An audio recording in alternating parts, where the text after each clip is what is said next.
How to get rich with crypto, AI, and content without getting lucky. The next 100x should be focused on yapping. Every year, airdrop is above 10 billion. If you believe that in the future, social airdrop with a very solid mechanism can take 10% of the contribution within the initial airdrop, that's $1 billion of value to all the users. And to the right users, right? Yeah.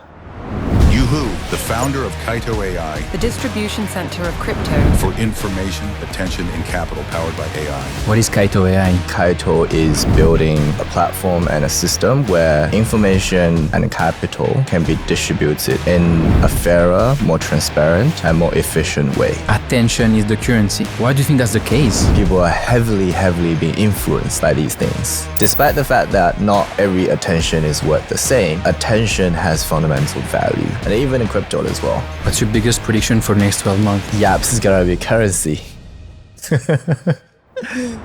So let's change the tone a bit here. You built a beautiful, highly profitable equity business in the last 3 years and are now working on a token-powered business. Why would you do that? At the surface level, there are probably a few reasons. One reason is we always wanted to build a retail product. The majority of the people don't necessarily derive sufficient value from using a search engine. Number two is we're in the business of solving problems. For the longest period of time, we have all these teams coming to us and say that, hey, you have search engine, you know what people historically said. Can you help us streamline our KOL strategy? Talking about the algo, what are the current flaws and biases in the way the Kaito AI algo works? I would say the 75% of you that watch this channel frequently do not subscribe. If you like this show and think it provides value to you in your crypto investing journey, can you please do me a favor and subscribe to this channel? Hit the like button and leave a comment below. It helps this channel more than you can imagine. The bigger the channel, the bigger the guests, and the better the conversation. Thank you. This conversation is supported by Jupiter, the most used decentralized trading platform on Solana and the largest DAO in the world. Sui, a scalable layer 1 blockchain that's fast, secure, and affordable, built by previous Facebook developers, and that delivers the benefits of Web3 with the ease of Web2. And Mental, an Ethereum layer 2 that built two products I particularly like. FBTC, which enables you to borrow and lend Bitcoin in DeFi, and METH or METH, one of the largest ETH liquid staking protocols that, by the way, just launched its token called Cook. Welcome to the podcast, sir. Thank you for having me. So good to have you. I'm so excited for this one. I think a lot of people also will be very excited because you have this crazy mindshare online where like everybody talks about Kaito AI, obviously. But it's kind of mysterious, right? We don't really know like what's going on behind the scene. You're just shipping all the time new things, but we don't really know. So I feel very privileged to be able to ask you questions today. Well, happy to maybe clarify some of the mysteries that people, we'll see how it goes. I think the first mystery that people want to clarify about is you. Who are you? Yep. Well, my name's Yuhu. I actually started to be more public probably starting from the beginning of this year, but we started building Kaito 3 years ago. Maybe a bit of a life story about me. So I was born in southern part of China. I was there for half of my life, and I went to the UK. I was there for 15 years roughly. And when I started Kaito, I moved to Seattle. And 2 years ago, I moved to Singapore. That was kind of a life wrap up. What made you want to become more public? Because you said you've been building Kaito for like 3 years, right? But you just recently started to be more public. Yeah. It's actually one of the best decisions we've made, or I've made at the time. So we launched Kaito right around Q4 last year. And I had to basically do a lot of education in terms of like how people should be using it. We can talk about some of the, the reason why we started Kaito, but essentially it was a new thing. It was a search engine and supposed to be helping people do research, access information more efficiently. But a lot of education needs to happen because there's no one has seen that before. So I decided to be much more public with my trade thesis on some of the other tokens, but actually leveraging Kaito, the platform. So effectively, as a trader, I was kind of writing my thesis and telling other people that, hey, this is how you can be using Kaito. That's kind of the initial motivation of how or why I decided to be more public. What is your mission? I think maybe a funny backstory about like what Kaito actually means. So Kaito is a Japanese word. And the three reasons why we call ourselves Kaito. The first one is like all the early engineers were actually huge anime fans, and they just want something that's, you know, related to Japan.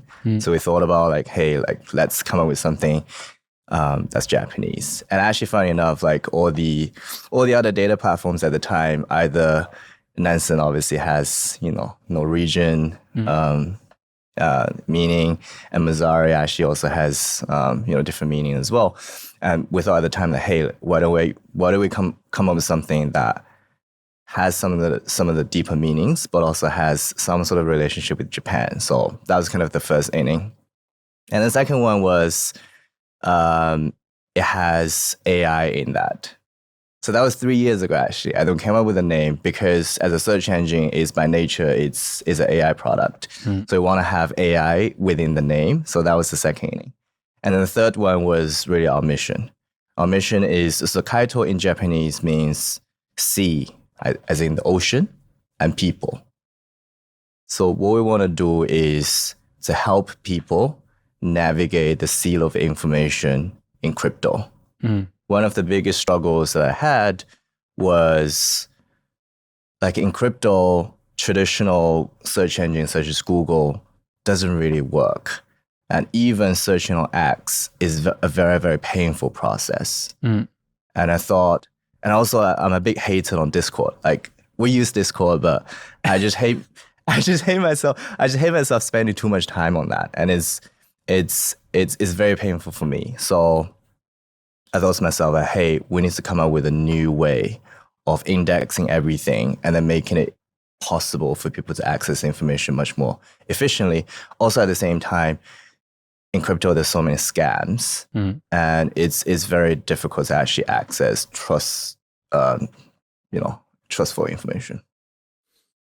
For the Discord thing, like I tweeted the other day, I said, unpopular opinion, Discord is horrible. I don't even understand why people use this product. Is it because there's no alternative? And there was so many like people liking that, and I realized it's actually popular, right? Yeah.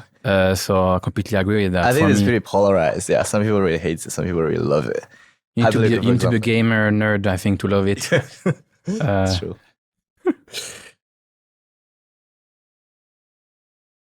There's a pudgy penguin on the table. Yep.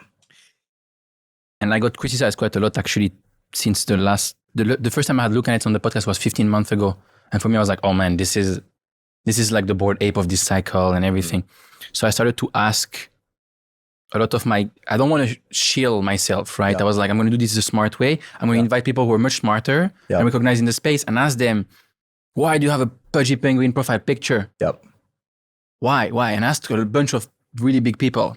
And then I was clipping that and people started to say, oh yeah, you're losing credibility. You're shilling pudgy too much. And I was like, you don't understand. It's not even me. It's people talking about that, right? Yep.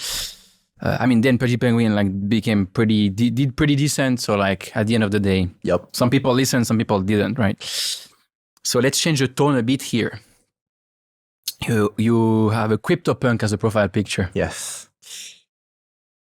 And I have multiple previous guests, Jeff Yan from Hyperliquid, Jesse Pollack, Raul Pal, and a bunch of other people who have the same.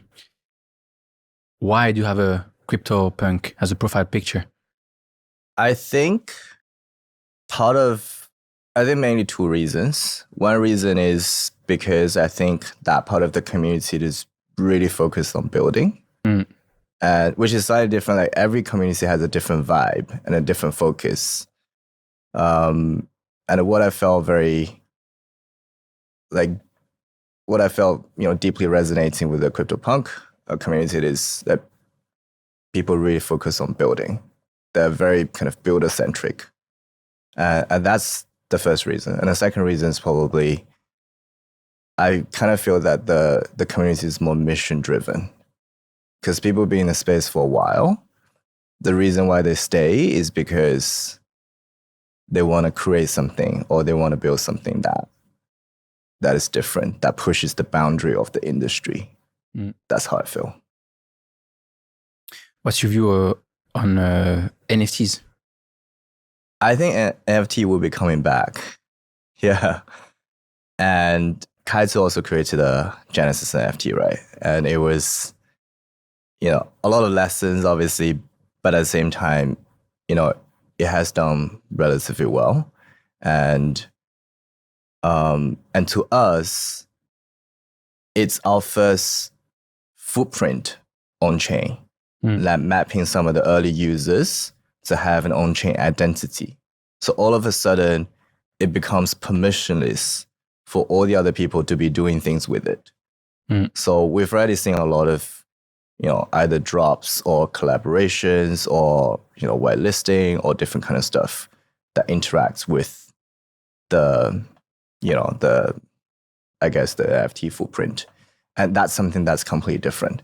And we also have further plans to actually bring a lot of the stuff to the NFT world, not from a creator perspective, but actually, I can't share too much right now, but that people will find out in maybe 2-3 months. Nice.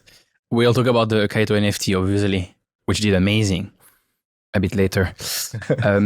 You are very autonomous and you spend a lot of time alone in your early life. Yep. Why? It just happens to be the case. And my parents are pretty much, they're always traveling. My mom's an interior designer, so she designed hotels, stadiums, all this kind of stuff. My dad's a professional CEO, so he's always traveling and in other places. So I spent a lot of time myself growing up. Dear When Shift Happens family, this is the educational bit of the day, and this message is probably the single most important thing you should take away from today's podcast. If you're serious about your crypto investing journey, please take some time to learn how to self-custody your assets to make sure that nobody can take your coins away, ever. If you don't learn how to be your own bank, it is very likely that one day you will lose your hard-earned crypto. The safest way to hold your crypto is in a cold storage that we also call hardware wallet. Hardware wallets are not complicated and they give you peace of mind. I personally use a hardware wallet called Trezor. It is open source, very easy to use, and the first hardware wallet created ever. As we like to say it in crypto, not your keys, not your coin. You can order your Trezor wallet in the description down below. And now back to today's episode. Do you have siblings? I don't have siblings.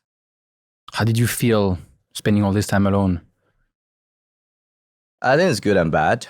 I think one thing that's very distinct is I don't have a lot of baggage in terms of my family's where all my friends are in one place. I cannot move. For me, I made all my life decisions based on where I want to be. I moved from obviously China to the UK and, spent some time in Seattle and all of a sudden just decided to move to Singapore. And, that's, having that conversation is, it means different things to different people. But to me, I have a lot of mobility. It doesn't mean that I don't love my parents. I love them deeply. But at the same time, it's like a more mobile lifestyle. Which makes a massive difference, especially if you're an entrepreneur, right? Yeah. You can benefit from this geographical arbitrage. Yeah. Which is, I had Mert.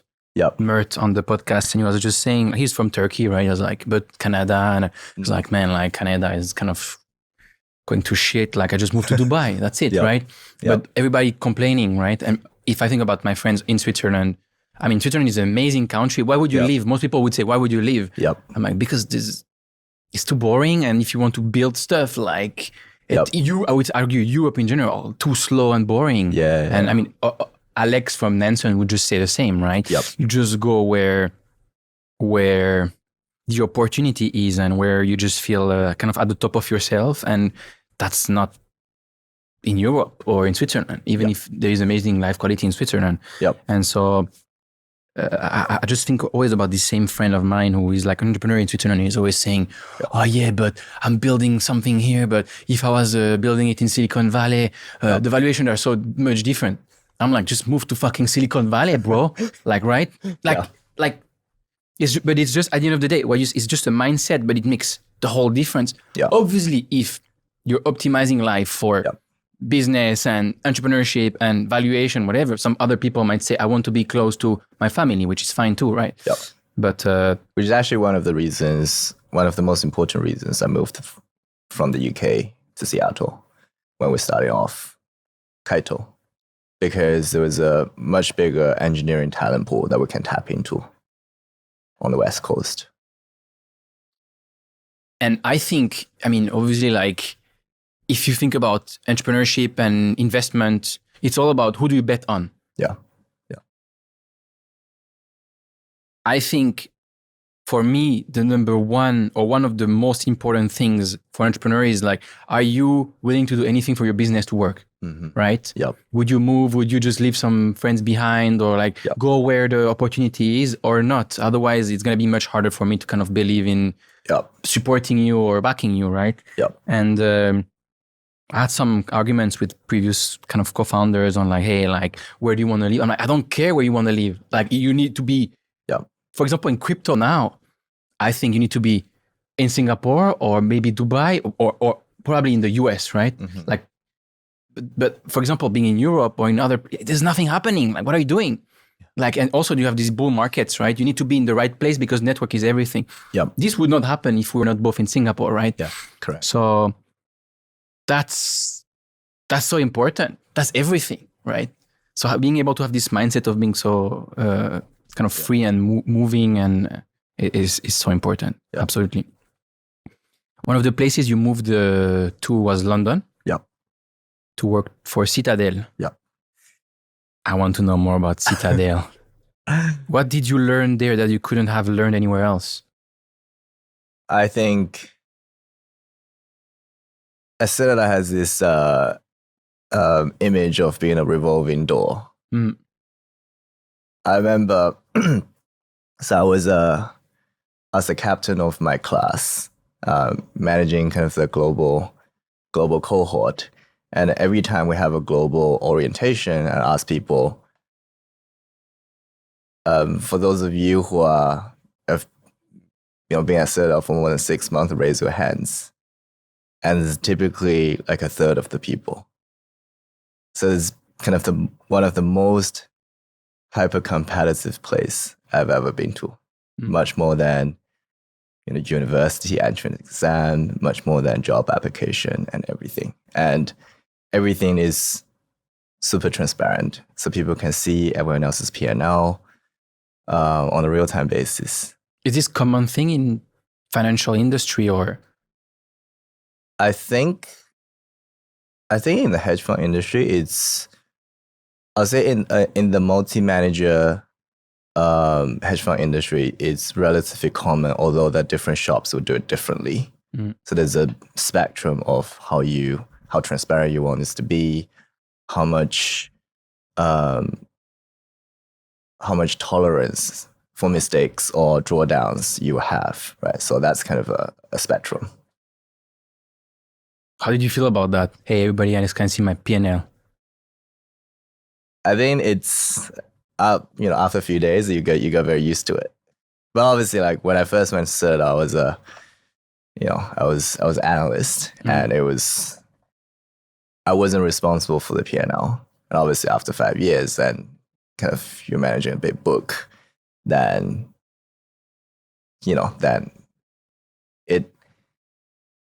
people also get used to it anyways. People, like, the good days, the bad days, and you never just celebrate the good days until you see the last. And things can change so quickly. You said only 1/3 last 6 months, right? No, well, it's just for the orientation. But like in general, I think people I'll say that not many people will get through the first year. How many people make it through 5 years? Because you said after 5 years, like you manage a good I mean, there's also a life choice, right? So like some people quit. Some people, voluntarily opt out because either they go to other shops or they change the industry. So I wouldn't. How relevant is your time at Citadel for what you're building today with Kaito AI? Very relevant. Why? Actually goes back to, so I quit Citadel in late 2021. That was actually during the bull market. And so at the time I was gonna join Millennium and then start off a team there. What is Millennium?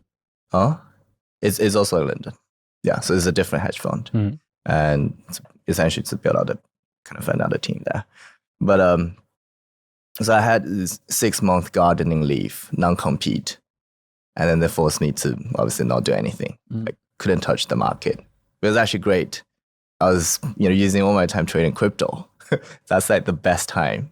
In the bull market, you still get paid by your previous employer, but you get to basically use all the time to be trading crypto. How good were you at that? Trading crypto. How good were you at that? I mean, I was making good money. And also on the basis of like all the money that I accumulated through the hedge fund period. I was making good money. But it was that process that made me realize that, hey, like this is so inefficient. Like just now we talk about like spending all this time on Discords, scrolling through Twitter, but always seeing outdated information. There's so much noise and all that kind of stuff. And there's no SEC filings.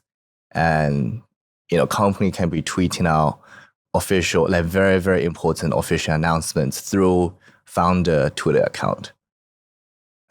So the whole flow of information is completely different to the extent that I realized, hey, this is very inefficient the way that people are trading or accessing information, at least from a perspective of how I used to be operating, my workflow. So I thought to myself, hey, why don't I just build a search engine that can really index everything and then access everything and then help me understand like what's the most important. The second thing is when I was trading equities, all the people that I was trading against were institutional players. And there was a very big focus on mean reversion trades, like things that you think make sense and it's deviating from you. And then you make a really big reversal trade until it makes sense. And then you profit from that. Obviously, all the fundamental framework analysis, all that kind of stuff. In crypto, one of the biggest disconnect is there's so much momentum so that things can stay irrational for longer than you can ever exist. So I need a framework that can really help me understand momentum, mindshare, sentiment, and all that kind of stuff. And I need to know where the momentum is going. You said you've been trading for over 10 years, right? Yeah, roughly. You're a trader at heart. Because people might think, he's building Kaito AI, like it's kind of like a tech nerd, right? But you're a trader at heart. Yeah. Why do you love trading so much? I don't trade as much today anymore, and mainly because there's just, obviously so much time that I need for building. But I think trading is the closest source of truth. And if you are having a thesis, the only way to prove that you're right is by making money at the end of the day, which would actually link to some of the stuff that we'll be doing in the future. Like Kaito AI now has, this label of InfoFi. If you see YAPS right now, there's no Fi. So like deep down, I have a huge respect for market forces. And I think that will get you the closest source of truth. So it's something about being competitive and wanting to prove that you're right. I remember Chamath talking about social capital, right? And having partners. We'll talk about that actually also, solo founder versus co-founders, right? Yep. And you were saying the problem was, I mean, you talk about trading, he talks about investing, but like it's very personal, right? Mm-hmm. And at the end of the day, like you want to be able to pull the trigger on something that's very personal. Like I believe in that. And then if I am right, I will be proven right with money, right? Yep. And it's kind of the same as building a company, right? You're investing your time. Like I bet that this is right. Yeah. Therefore, and for if I think about myself, probably most of the people who invest, you know, you go to school, you're getting grades, but you can't really show that you're the best, right? Yep. Because, I mean, it's pretty objective. I mean, depending on the class, could be objective or subjective, but you're like, I want to have a way to prove, I mean, maybe the word if you're insecure, or just to myself that, hey, I'm right. So basically I can bet, right? And the entrepreneurship or investing or trading are kind of like the three areas where you can do that and be like, I was completely wrong, or I was so right? Yep. So it probably comes from this very competitive mindset of wanting to be more right than the others. I think there's certainly a big part of that. And many things I don't like about Citadel, some things I really like about Citadel. But one thing is there is a very, very strong ownership. That you own everything. There's no ceiling to where you can go, how high you can go. What does that mean in terms of money? There's no ceiling in terms of like, hey, like because of politics, you can't be X because of where you come from, because of who you know. None of that actually matters because everything is in the numbers. Result. If you're proving yourself, then you rise. And I think building a company is similar to that. And crypto is kind of similar to that too, right? Meritocratic. Yeah. Which is what I think our generation and the younger generation, that's what they want. They're like, everybody's tired of like, hey, you don't have these 10 years of experience, blah, blah, blah. Obviously, the experience will help you a lot to not make mistakes. But like, if you're really good at something, why would you? And if you're really passionate, you're probably going to be better than other people who spend more time but who are not passionate, right? Yeah. How is trading in traditional finance very different from trading in crypto? I think comes down to, I think eventually the most important thing is who you're trading against. If you want to be the best investor trader in the stock market, and it's almost like, I think the reason why there's so many poker players in crypto is in poker, the people who make the most money are people who know which games to enter, not necessarily the best poker players. And the same thing actually is in crypto as well. Like, you need to know very well who you're trading against. Which is probably not the case of the majority of the people who think they can make a living trading crypto or even trading stocks, right? Because if you think about Robinhood democratizing trading, right? And then crypto democratizing trading, investing, it brings all these people thinking, for some reason, for trading, everybody thinks they can be a trader, right? Can you explain, because you were a professional trader working for one of the biggest trading firms, right? Can you explain what most people don't understand about trading and what you're saying? Who are you trading against, right? I think the biggest misconception is just looking at the survival bias and then think that, oh, like I can totally make it by doing XYZ. But it never really works that way. Some of the most successful people, they are really good at what they do in a very specific vertical.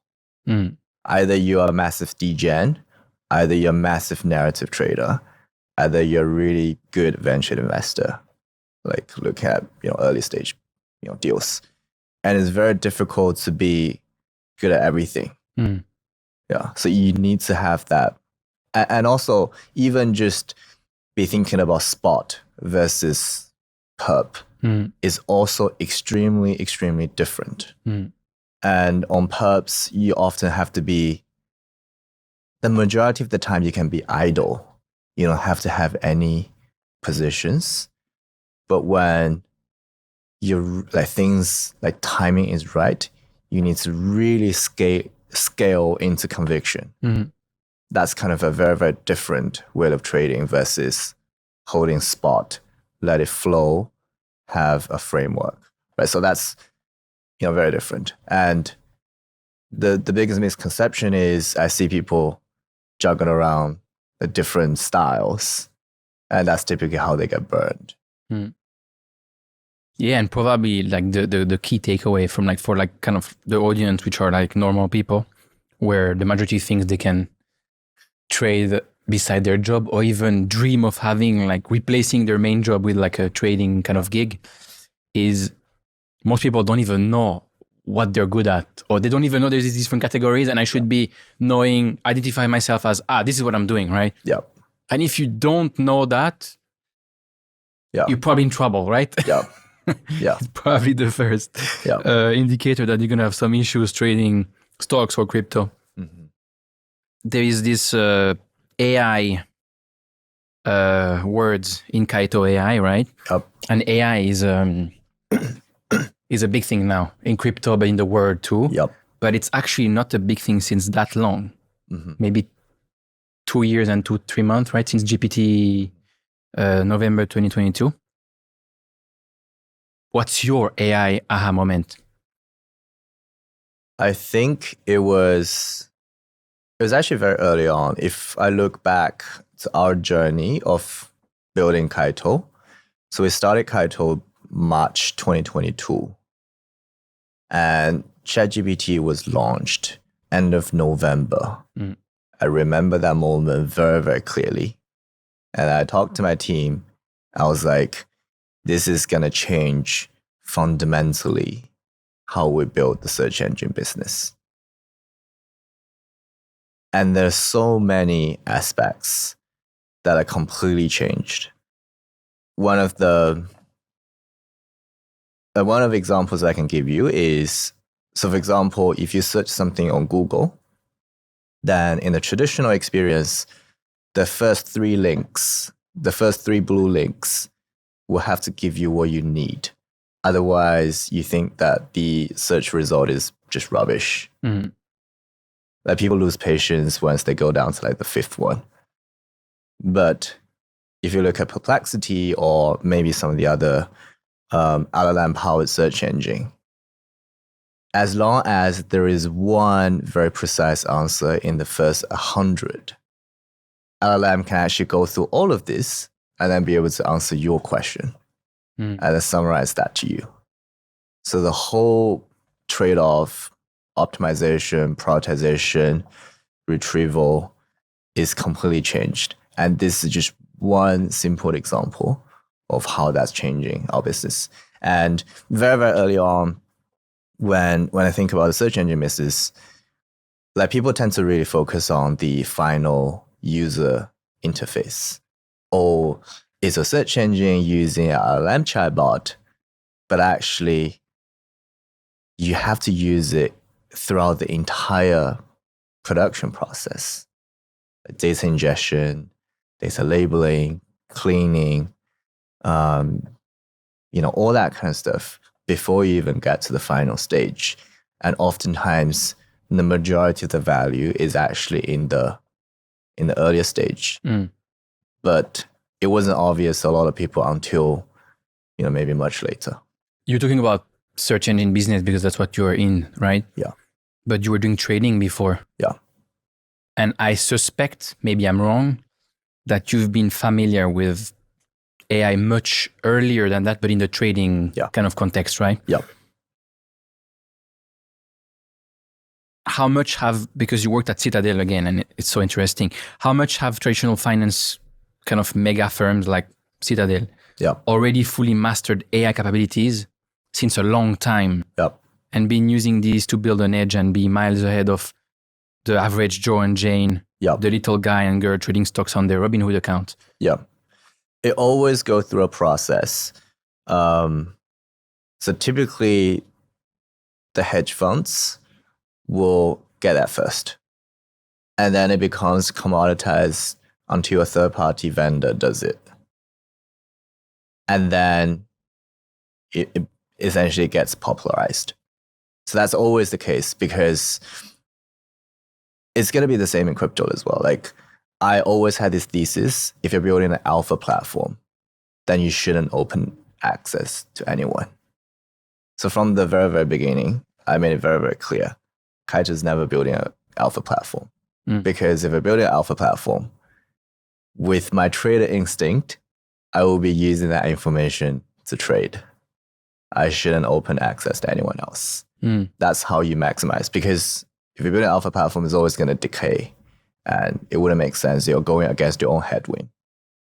And so if you think about the hedge fund business, they always extract the most value using the internal system. So I've seen a lot in Citadel. I couldn't share much, but the amount of data that we have access that nobody else had access to was insane. You mean at Citadel? Yeah. How early was that? Think about, okay, GPT moment, November 2022. Yeah. Still today, most people think, I can just buy a stock on Robinhood or some crypto and I can outperform Bitcoin or outperform, which is almost impossible to outperform Bitcoin. Most people don't want to admit it, right? Yeah. But it's almost impossible, like if you look at medium to long term. Yeah. But now, so GPT moment, November 2022. Yeah. Citadel, you spend there, how many years did you say? 5 years. 5 years.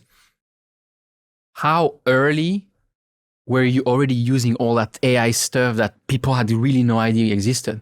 Yeah, it's typically much earlier than a few years, I would say. Like even, for example, when ChatGPT first came out, Ken Griffin was being fairly public about this. Like everyone within the company would essentially automatically have access and embed into everyone's workflow.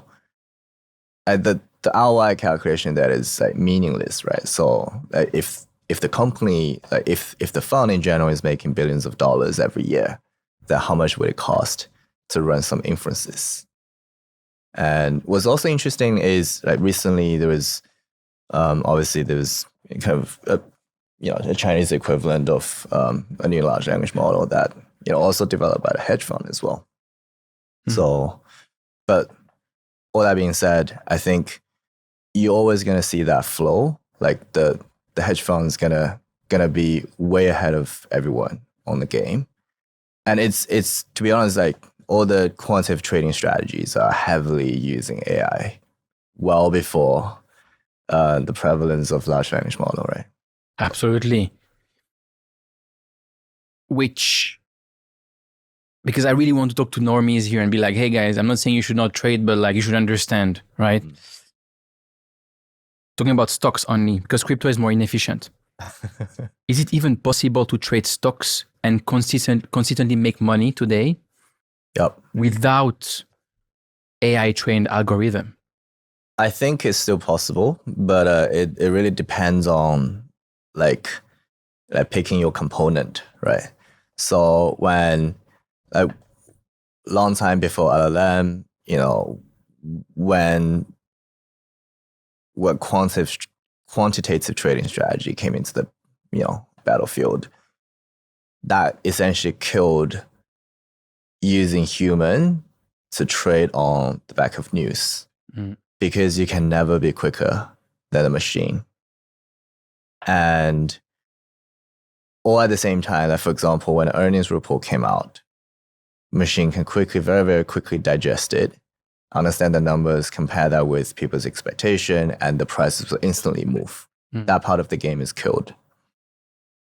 What it still remains to be made is picking a battlefield where you are betting on other strategies versus other human beings. You can be better than them. So identifying certain things that can have third or fourth derivatives of repercussions, and maybe you have certain long-term thesis that no one else is seeing, or maybe playing in a time horizon that no one else is competing with you. And most of the fund strategies are based on, they get the results every year. It's like kind of more short-term, focused. Then you can come up with something else that can completely win. It's still possible, but I'll say in the way that normal people are trading, then you'll be losing to the majority of the AI strategies. And crypto is the same, right? Yeah. Because I was listening to this podcast with AIXBT. I don't know if you know him, and the thread guy, and this guy he was working for Palantir before. Trading Palantir, right? So, but that's why I'm asking you all these questions about Citadel, because AI, Citadel, trading, Palantir, they do like some similar stuff for trading. This guy is so smart, and he was making consistent money using AI strategies for trading. But even he's like, oh man, thinking about AI and agents and all that stuff, like, I'm fucked. He says he's so smart, right? And then meanwhile, you have all these other people, and I'm always trying to tell everyone in crypto, like, build something and buy Bitcoin, ETH, whatever, but like Solana, or be early to a community, and right. But the trading it's impossible. Like, it's almost impossible for a normal person. You don't even realize who you're trading against, right? Like, you have these super hyper smart people who themselves think they're kind of fucked in the future because of AI, right? So that's for me, like, the key takeaway. It's boring. Yeah, everybody wants to hear like, how do I make the next 100x? By closing my eyes and just like throwing a dart, but like, it doesn't happen. Right. The next 100x should be focused on yapping. We'll talk about that. That's why machines can't eat your lunch. We'll talk about that 100%. How did you get so fascinated by the world of cryptocurrencies? I think it's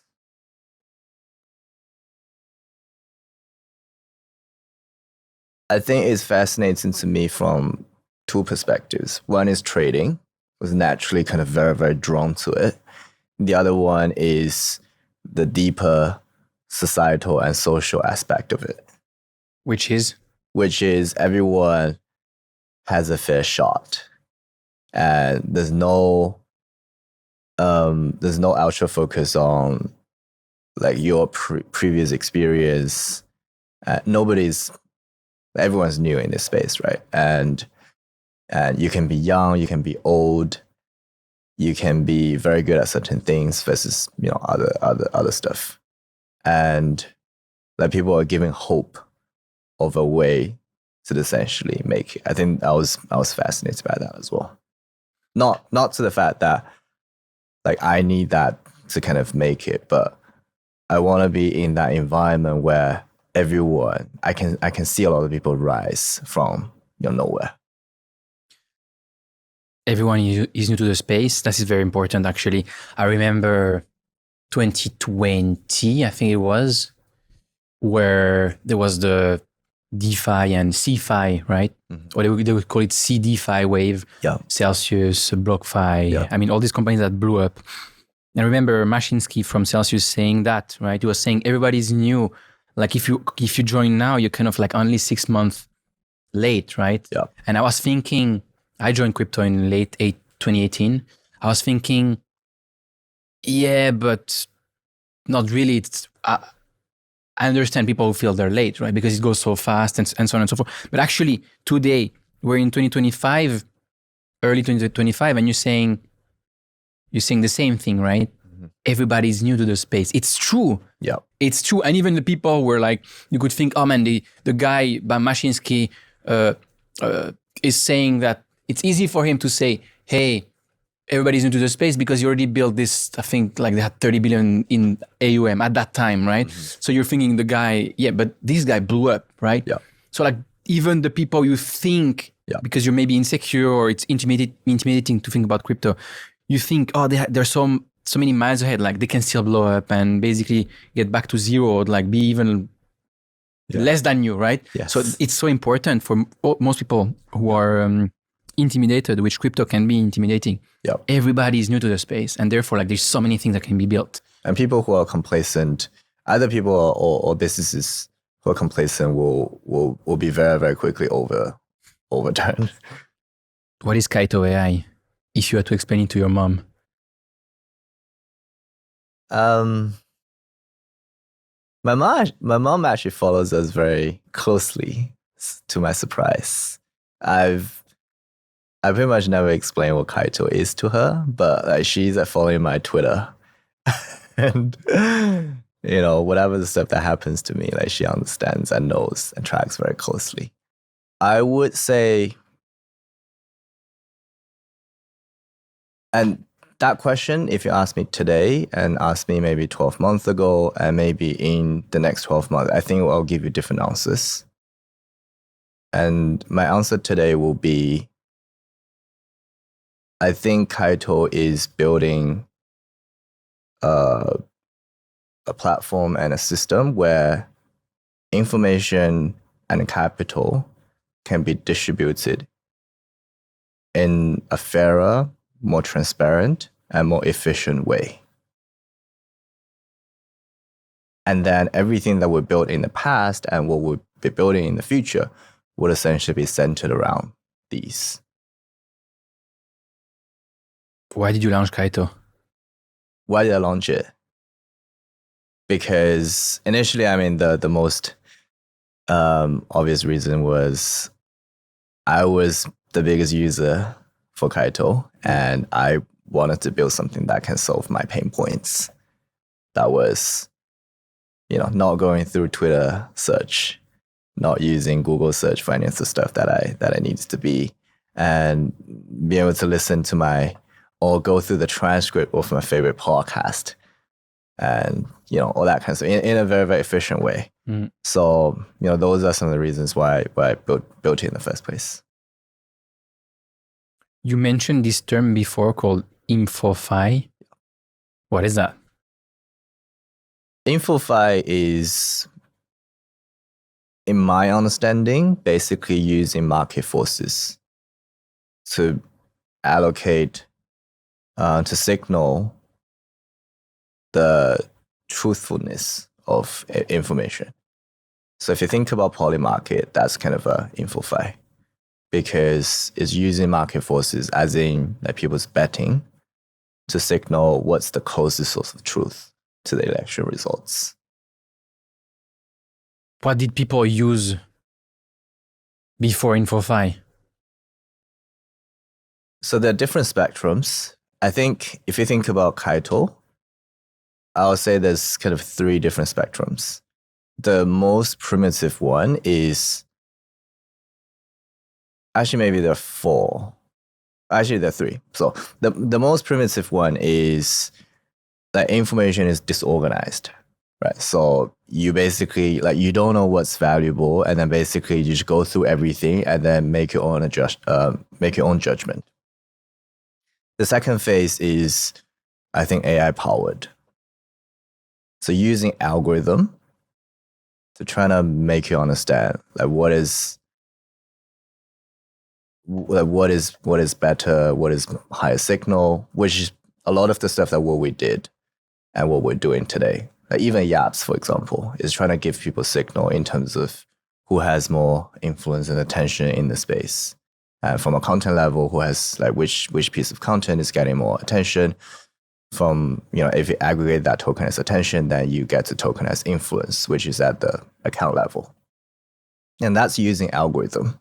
And algorithm is powerful because everyone understands some of the bigger picture stuff. If you say that, hey, who are the most influential people within crypto, then people can give you a list. But algorithm is very, very powerful to solve the long tail problem. Right? So you can essentially have a leaderboard for every single community. And no one on earth will be able to do that. You can have a ranking for every single query that you're interested in. So a search engine can essentially, solve that problem because AI algorithms coming in. But that is still not the most efficient. The most efficient will be using market forces to determine all of that, because algorithm can be biased, and and there's also a kind of a longer period of time that's needed for signal to surface. The market forces can be instant. It's scalable to the infinity, because if you want to bet something if you want to bet big into something, you can deploy, in theory, infinite amount of capital to really signal that. What does that look like? Except the polymarket example, right? Yeah. Which was pretty amazing. Yeah. Especially during the elections, we could see the power, right? Yeah. So gotta stay tuned to what we're gonna be announcing. Sweet. You tweeted, as a trader, I learned throughout my whole career to diversify my bets. Over the past 3 years, however, I learned to unlearn all that and just go max long my team. Looking forward to the next chapter of Kaito in 2025. Yeah. Why is it so important to learn to unlearn?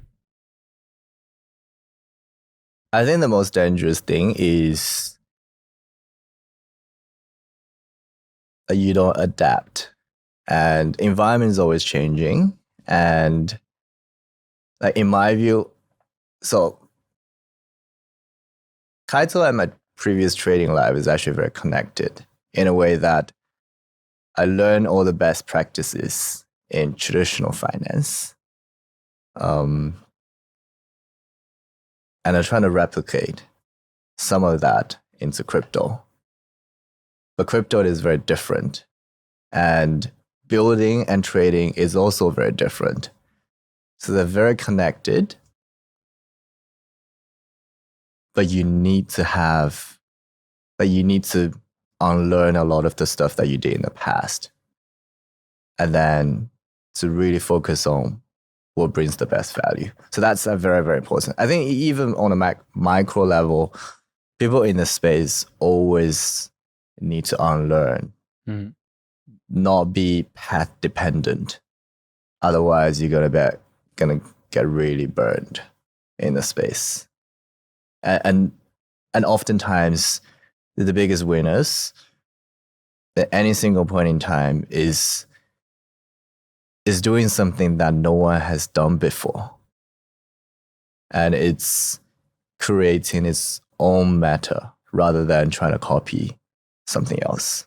And that's the only staying power, I would say, in a fast-moving environment. I don't remember who said that, but I think someone said something along the lines of one of the most important kind of proof of intelligence is I don't know. Yeah. I don't know, but I want to find out. I don't know. Instead of like, it's exactly what you're just saying, right? Is instead of like being sure like everything is path dependent and like therefore because it worked, it's going to work. Yeah. It's, I don't know. But I'm curious and I'm hardworking and I'll find out, right? Yep. Which actually, if it comes to kind of the, where the future of Kaito is going to be, like we're in this uncharted territory, in my definition. We're doing something that we can't rely on any presidents to really make decisions on. But that's so important. I when I interviewed Jeff from Hyperliquid, I asked him what's the future of crypto and what role are you guys going to play in there? And probably the thing that made me the most bullish on Hyperliquid and him, and I mean, obviously they did amazing things. We're going to talk about them later because I know you're also kind of pretty inspired by the team. But his answer was,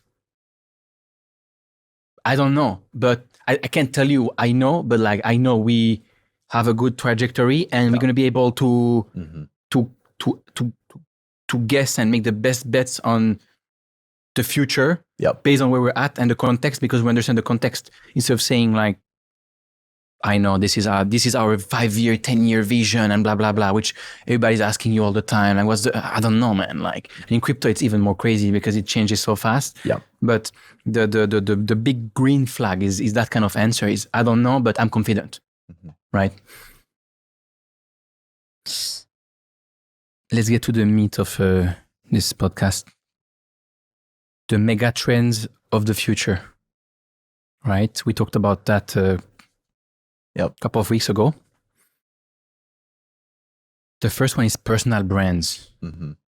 Why will having a personal brand become increasingly huge in the future? I think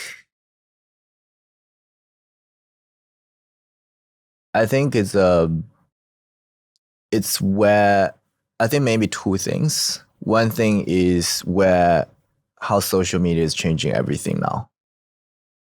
And that has really profound impact outside of crypto as well. So you've seen that in the past, mainstream medias are having such big influence. Now, the top person within the media shop can essentially come out and, like yourself, like have a very, very successful brand and business that can be valued in the billions. This is something that a human society has never seen before. And it's a huge trend, and it's happening everywhere in normal businesses, in the Instagram method, the YouTube method, all that kind of stuff. And it's only going to be more and more in the future. And then that's the first one. And then the second one is, I think in the AI era, people are going to really value personal connections. Because AI can do a lot of the stuff. Like even within crypto, you can see AIXBT or whatever the agents can very quickly rise to the top, replace a lot of the very commoditized distribution channels. To the extreme, I think there will be a huge reversal or focus or emphasis on human connections. And that's why I think personal brands are going to be very, very powerful and very valuable. And then at the end of the day, I also think that a lot of the times, actually, even just within our space, when sometimes you look at a project, you look at the person. 100%. That's the next question. That give you the temperature. Absolutely. You look at X, you look at Elon. Yeah. Right? You look at Tesla, you look at Elon, right? Yeah. I understand do we say reticence? Like maybe it's a French word I'm using. It's like you don't want to do that, right? I understand that.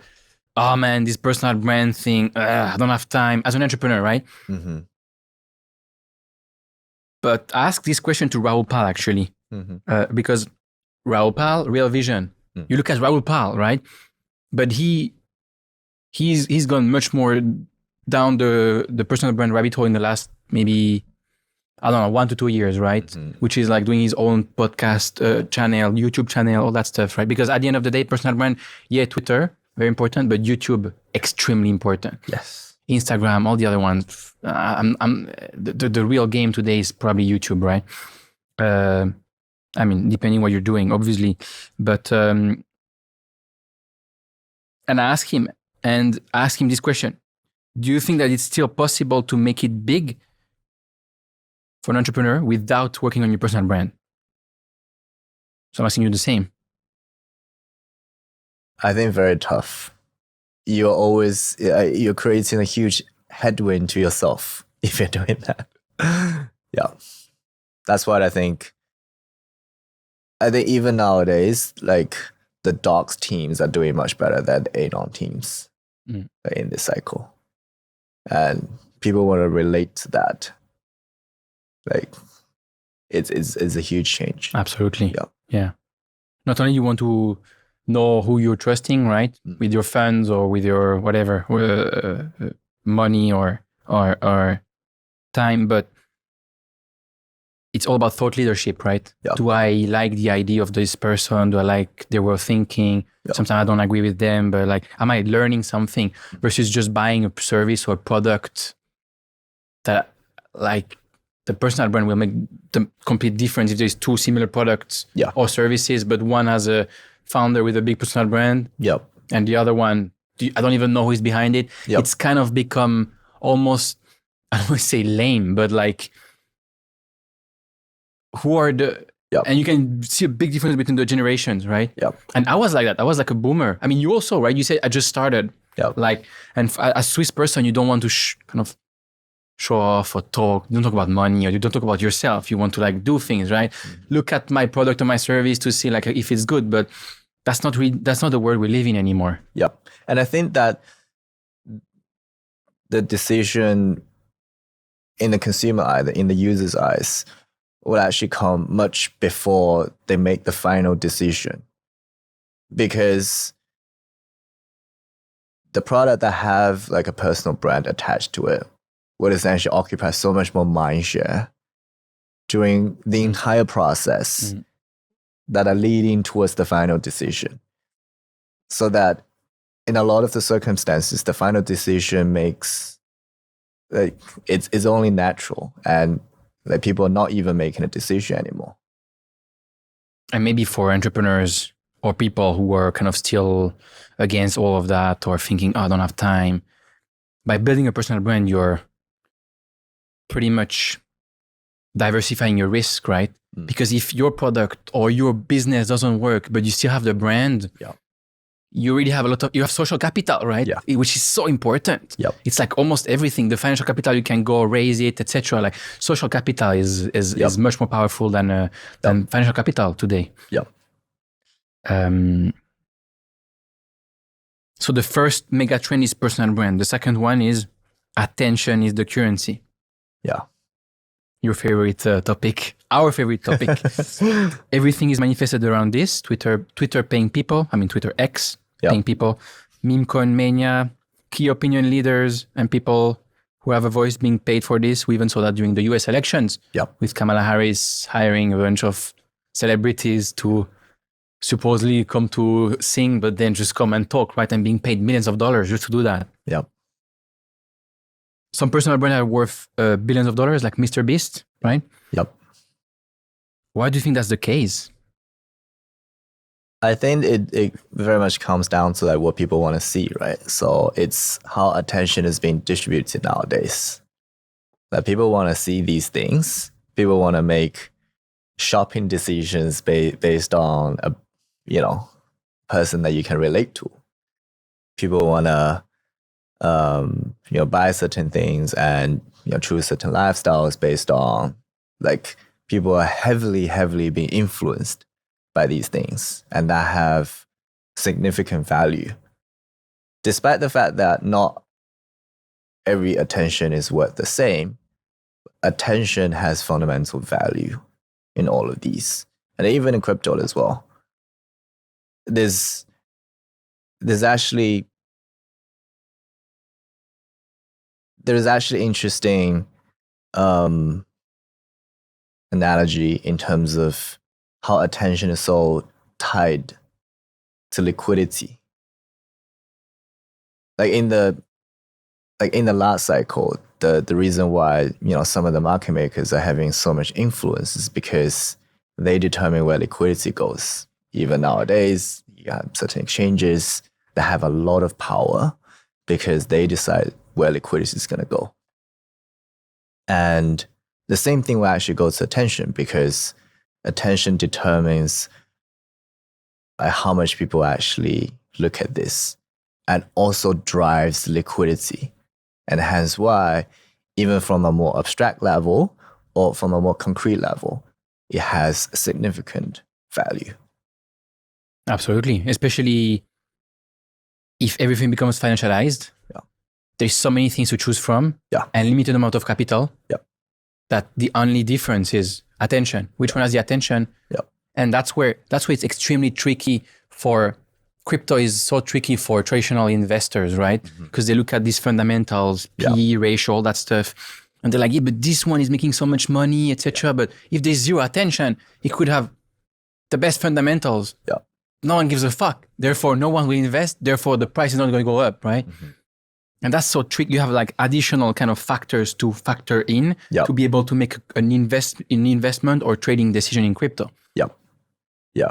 And it almost comes to a point, and it's actually happening everywhere. It's not just in crypto, in a lot of the traditional equities investing as well. So I used to be in kind of invest in Tesla, stock like these. You really have to understand social attention, all these kind of stuff. And then if you think about our space, then it's almost like if you have very good numbers, that needs to essentially manifest itself into a narrative or attention. Like someone has to, talk about it. Absolutely. What do you think of the Web2 companies' way of rewarding creators and users until now? I think we're still in the very traditional model. And I deeply think that's going to change. That if you ask me 100 years from now, so effectively what's happening right now, tech platforms are making huge hundreds of billions of dollars of money through a content that creators are creating on the platform, and then you have a bunch of obviously content consumers. And actually, nowadays I tend to call this attention creators, attention consumers, and then you have attention distributors being the tech platform. And actually, only the very, very minority part of the people, the attention creators, are being paid. The vast majority of the attention creators are actually not being paid. Even like within crypto, if you see how many people are actually getting paid by X, very, very little. And the top guys are being paid $500 a month, which is laughable. But it's still, so if you think about the tech platform, you have, let's say, TikTok, Instagram, YouTube, LinkedIn, X, since Elon Musk is doing one step towards that direction, right? Yes. Which it's much better than the other ones, which are terrible. I was looking at YouTube. My friends were asking me, like, how much do you make on YouTube?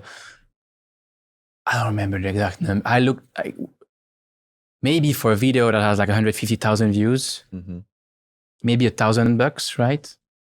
Or per I think the number was like per 1,000 views, $8 or something like that. I don't remember. Obviously, it depends where you are, advertiser, all that stuff. But the takeaway is like, you're not gonna go far with these stupid revenues, right?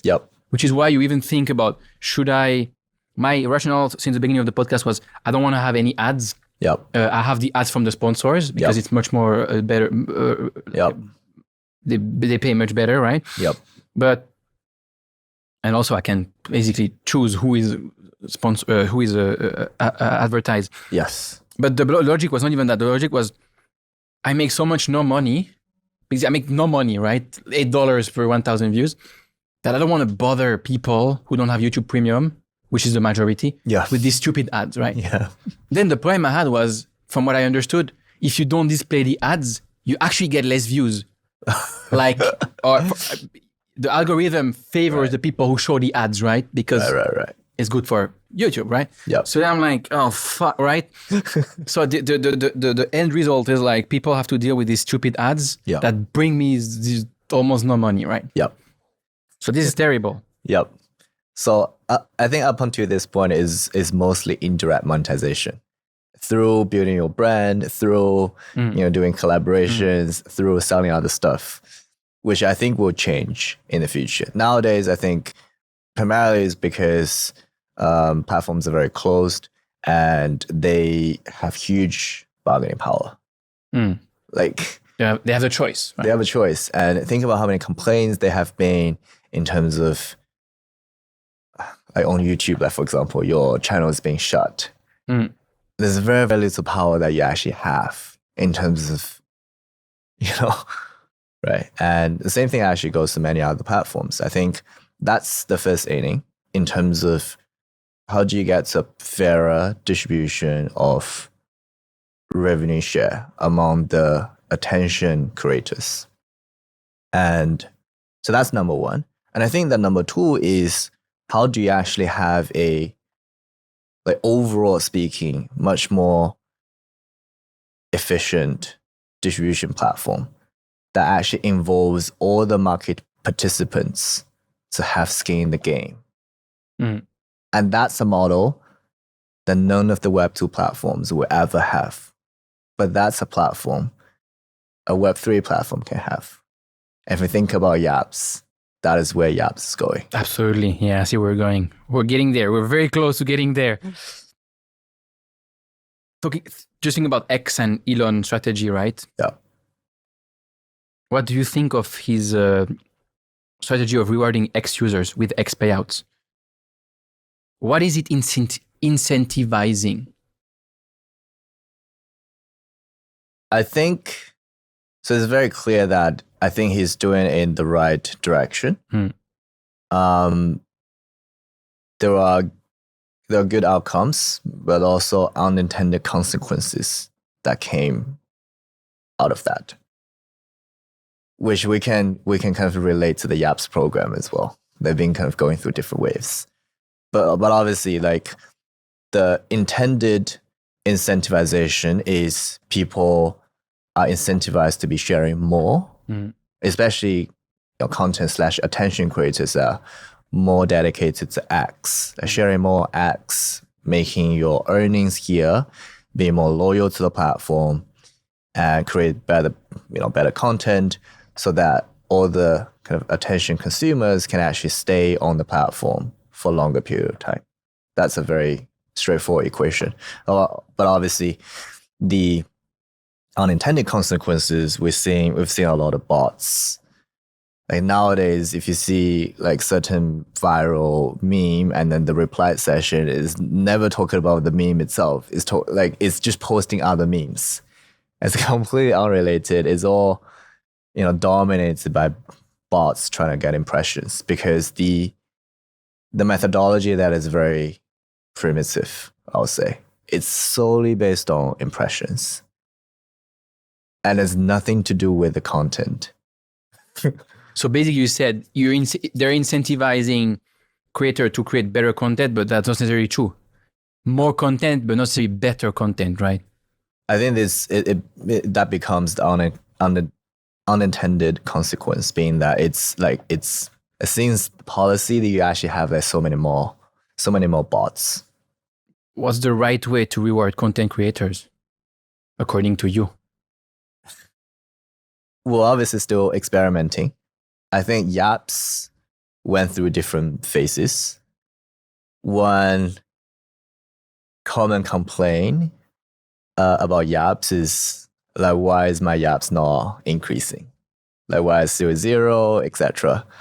As much as we want to have, like, we want to reward everyone, we need to have a mechanism that is almost a very, very stringent, so that the best content can be rewarded the most, and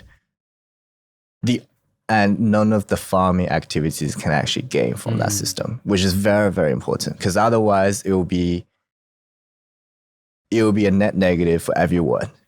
It loses all the purposes. The algorithm is never perfect, but I think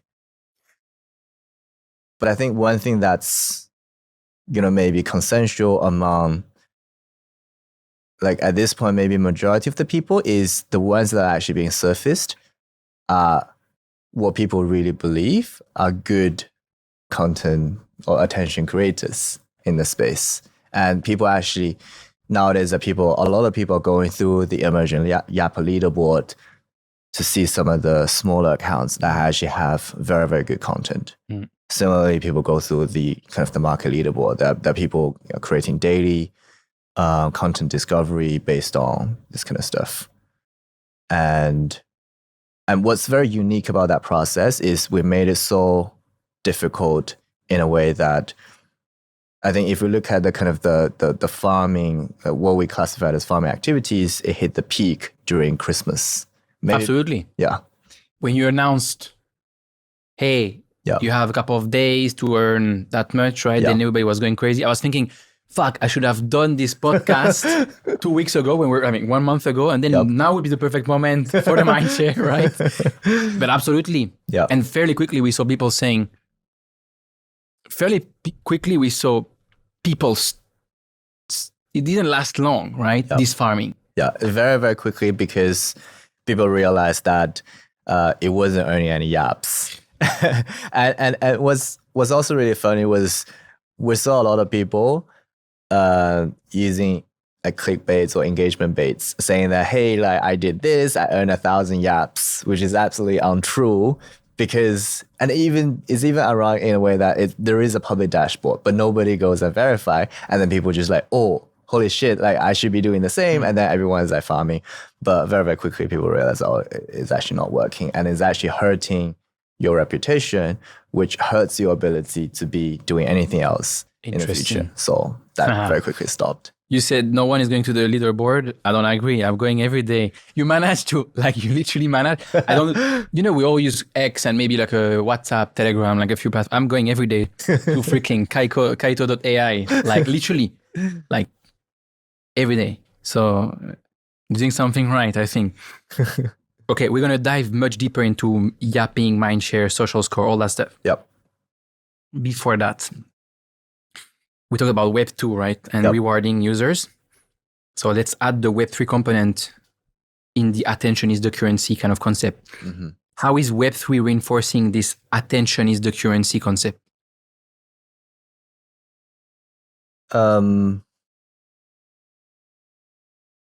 think the market is implicitly doing that, right? So I think obviously like memes is a very, very pure form of attention. It actually put up a framework saying that the valuation framework for a meme is attention multiplied by narrative. So the fundamental is your attention, and then the narrative is how much people are willing to pay for 1 unit of that attention. So among the companies or among the memes that have the same attention, then people compete on narrative, like which one is bigger, like which one is more promising, etc. Which one is more unique or original. Among the memes that have the same narrative, that people compete on attention, like which one is gaining more attention, etc. And I think that a lot of the stuff in crypto is being valued that way. Absolutely. You mentioned before AIXBT, right? Yeah.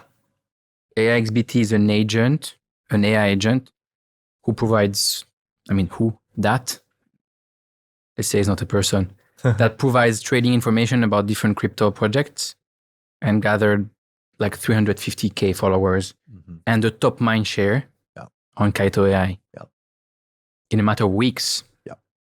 You said, and that's like so linked to what you talk about right now. You said the value of AIXBT agent isn't its answer engine. Few would rely on it for trading decisions, let alone paying for it. But its distribution, the reach, the brand, and the attention it can gather, it can garner. Welcome to the attention economy. And then we even had AIXBT replying to that, right? Mm-hmm. The attention is always more valuable than the product. You get it, Anon. Yes. Can you explain that to, you said your mother follows you, so can you explain that to your father? Oh, that's tough. I think in a very abstract way, AIXBT is being valued as a KOL rather than being valued as kind of an answer engine or whatever, like a terminal. That's just my perspective. Because if you're being valued as a terminal, then you're being valued based on the willingness to pay for your terminal. But actually, that's not the case. And people actually very quickly realize that, okay, it's making a lot of mistakes, citing old data, I can't really trust it. But people are so willing to engage with that because it has a very wide distribution. It can garner attention in a way that no one else can, and also doesn't have any baggage. You tag AIXBT, you get a response. You don't get that for any other influencers in the space. And absolutely, it changed the profile picture and it can change it back. Like, I think that's even also something, right? So for example, for me to change my profile picture, that's like it's almost like changing my identity. Yeah. AIXBT can essentially do an auction process if it wants to, and then use that as, a revenue generation activity. You said before, personal brands are so important. People want the human aspect, right? But we're seeing in the crypto context that the biggest personal brand is an AI. Mm-hmm. And it's just now, right? Yep. So this is just the beginning. Yep. Can big human key opinion leaders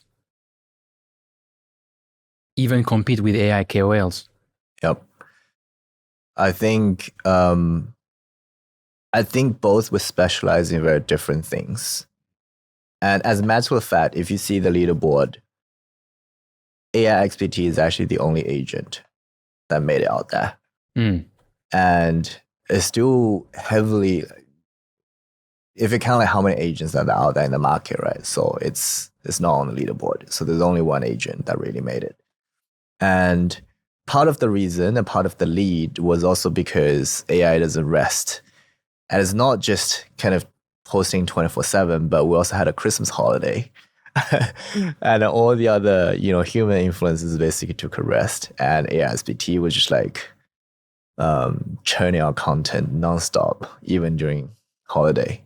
But actually, you've seen that dominance going down.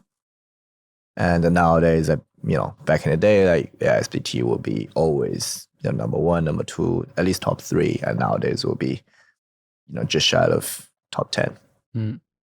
So I think the power shift always happen based on people's attention in general. Like how much do people focus on AI agent at this single point in time versus maybe a week ago? That's also kind of changing. And AIXBT is so unique in a way that, like, comparing with any of the kind of the web tool agents or, let's say, for example, like agent KOLs in the space, that it has a token. So it has a massive token holder base that wants it to do well as well. And so that's very unique. That's very different. So that's almost like, let's say you're Mert. You tokenize yourself. You guarantee that, hey, like all my future earnings, we're going to be, redistributed back to my token holders. I think you'll be by far the most popular account in the space by a mile because there's so many people want you to win as well. Not he's all. It's a double-edged sword, right? Yeah. Actually, I don't remember who said that. It was Kiao Wang from Alliance. This is social tokens, right? Yeah. Basically. But the difference is, I heard some people say the moment a celebrity or a KOL launch their meme coin, which is kind of like the same, it's the end of their career because it's so risky, right? Whereas the AI agent doesn't give a fuck. They don't have these emotions. They're like, oh man, even if it doesn't do well, they don't care, right? Yep. Like, so that's one of the big differences on why these social token almost make more sense for AI agent for the moment Yep. than for, because you say you're seeing the optimistic side, which is Mert launches his token. Yep. He will be super popular so long as the token does well. Yep. Then you have like a bear market, everybody gets wrecked. But I it's also like a crypto think, project. Your token does well, Yep. your project is amazing. Your the token doesn't do well, your project is shit. Yep. For people, right? Yes. But I think historically there's a big disconnect. At least I think people are giving benefit of doubt to AIXBT in the fact that this agent is not going to launch another token. And then historically what happened in the space is like there's a huge incentive disalignment for any celebrity to launch a meme coin token and then subsequently abandon that and not accruing any of the utilities, because there's a natural disconnect between like you make all your money on Instagram and all the other deals, but like have no obligation to do anything with a token. So you always end very badly. Friendtech took maybe one step further, accruing some fundamental utilities, the key being the access, but still relatively loose. If there's a way, which I think we're going to try to do something and see if it works. And if there's a way to essentially tie that, you know, if you have a different relationship and dynamics between you, your fans or attention consumers, and the attention distributors and the earnings in the whole ecosystem, and then make that basically, you know, you enforce the value distribution in a trustless way. Maybe there's a way, way for it to work. We talked about KOLs launching their tokenizing themselves, right? Another entity that can tokenize itself is a business, right? You built a beautiful, highly profitable equity business in the last 3 years and are now working on a token-powered business. Why would you do that?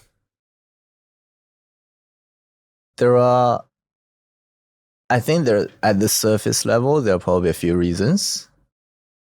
One reason is we always wanted to build a retail product. And fundamentally, I don't believe the way to build a retail product, at least in our business, is to have a freemium model or a light version that only gets very, very limited set of the features that we currently offer. And I also think that the majority of the people don't necessarily derive sufficient value from using a search engine. It only makes sense for certain professionals and certain, team. So the majority of our, the users on the Kaito Pro side is, basically project teams at Ethereum, Solana, Optimism, Arbitrum, Eigenlayer, Berachain, etc.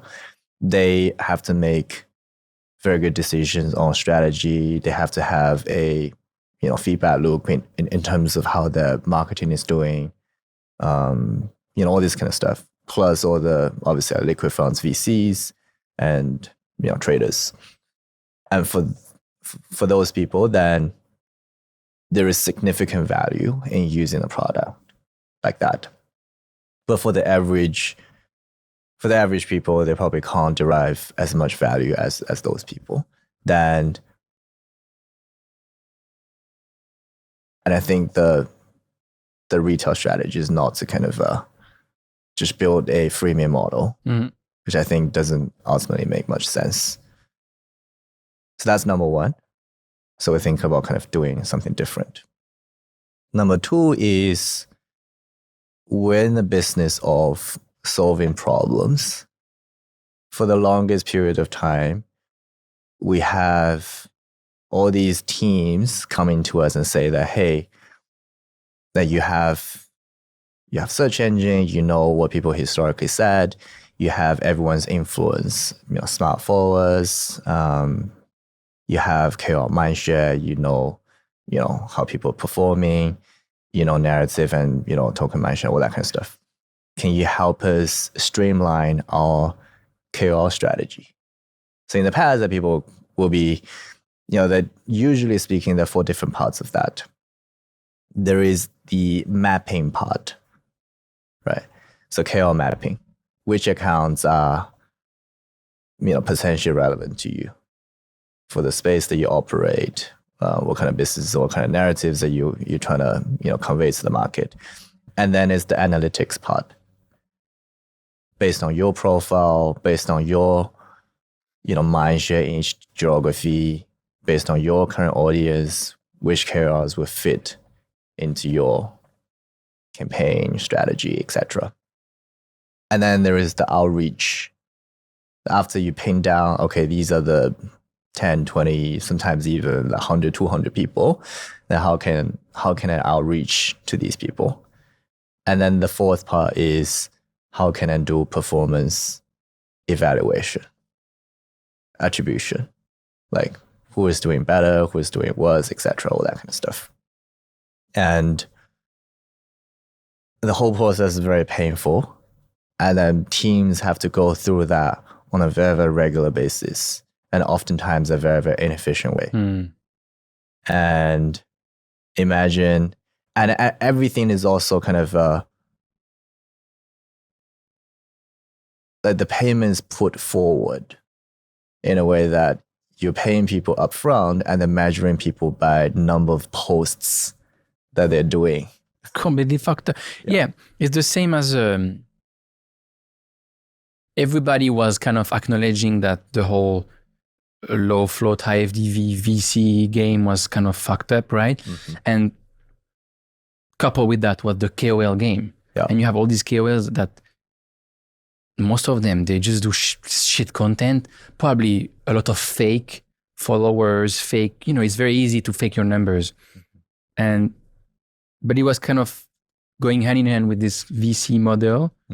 It was the playbook, right? And then you talk to, I'm an advisor to a few projects, and I was like, this is not they're like, oh yeah, I need to go on, I can't mention names, but like, I need to go on this space, or on this whatever podcast, or this, I need to have these KOLs. And I'm like, this is going to give me 0 ROI.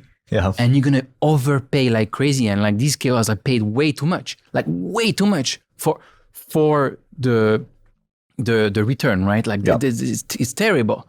But the project, they know that. They're like, yeah, I know that, but what else do I do? I don't have any attention, right? So you'll pay way too much for very average attention, or actually bad. Especially the projects who are not very crypto native. They come, they say, I need to go to this guy, has a lot of followers. And like, this is, if you're a crypto Twitter person, like this is a scammer, right? Like literally. But like this is a massive problem. It is a massive problem. And I actually think that everyone is stuck in that game. And the project teams don't have any alternatives, and they're desperate. And but at the same time, the good actors in the space are also very disincentivized. And I can tell you some of the stories after. But essentially, because of this structure, and actually oftentimes there is an ever selection problem, which made it even worse, in the fact that the best projects maybe don't even have to do any of these, and then they get attention. And then the ones that want to do it, or for example, from a different perspective, the best accounts and KOLs will never charge. And then they would just be organically talking about certain things. Absolutely. And then the ones that you actually pay for, it could be a different game.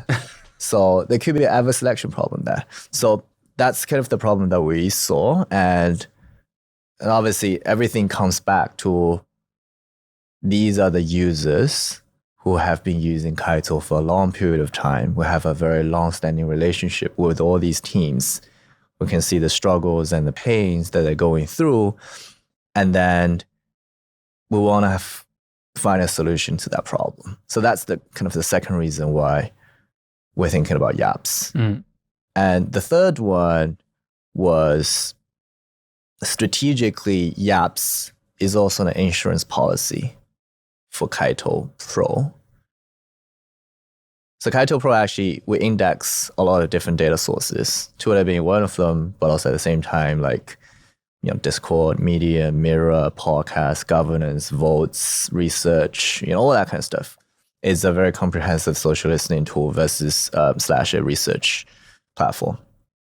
But Twitter is so important in that we have no control over the access. We obviously have a relationship with X, but we have no control over the continuity of the data. But crypto Twitter is actually dominated. Like social media in general is a very 80-20 split. The majority of the high quality content is actually dominated or produced by the minority of the people. If we have a mechanism that can set up a direct relationship or direct dialogue with all the people who have been producing very good content, then that becomes a very valuable insurance policy that we have. So that's kind of a strategically why we're also doing that. What do you mean by insurance policy? Insurance policy being that, hey, like for example, for one day, Twitter decides no one can ever have access to Twitter data. Can we get the consent directly from the users? And the most valuable users actually still have access. We obviously don't foresee that happening, but as a business, we're going to think about that business risk. What's the single most important thing to focus on when building a token business that most crypto projects lack? I think for us, it's probably the demand side of the equation. I think without the demand side of the equation, then YAPS will be completely useless. And it will be just another social farming campaign or whatever that doesn't have any inherent intrinsic value. But that's very quickly changing. Even just this week, for example, we had a movement, we had story, we had corn, we had anime. And obviously we launched quite a few of YAP leaderboards before. And then these project teams are using this whole new way to essentially incentivize the community in a completely different manner. Completely public, transparent, and freely accessible to everyone. You don't have to be a KOL. You can fairly participate in the game. And everyone is being assessed based on performance and merits rather than based on who you know. Yeah, so ultimately you need to create something that's useful, right? Yeah. And that makes money. Yeah. It's the same conversation we had with Jeff, actually. He was saying the biggest use case until now for crypto is launching scam tokens. Basically, there's no underlying value because it's very hard to build product that has actual demand, right? Yep. Which leads us to attention, mindshare, and YAPS, right? Or I called it to get views on YouTube, how to get rich with crypto, AI, and content without getting lucky. You tweeted, years of our SaaS business plus trust and relationship with hundreds of different teams brought us one thing that is unique, the demand side of the equation. Kaito built YAPS because of demand. There's a real problem to be solved here. Just the start. What's the real problem you're trying to solve today? I think crypto is unique in a way that TG is such a big event and everyone's thinking about decentralizing ownership. but people historically struggle to find a very good way to do that. Yeah, actually, I read Hasib's 2025 predictions. Within that, he wrote, obviously certain projects they will be using if for example, if you're building up pub or exchange or whatever, then your points it's basically your users, whether they're farming or whatever, like maybe it doesn't really matter because they're your users. And then there kind of a second tier or second category being that maybe you are infrastructure play, and historically you essentially reward testnet users, etc. But then nowadays there's so much industrialized farming activities that would essentially crush the whole initial reward mechanism. Do you then look for alternatives?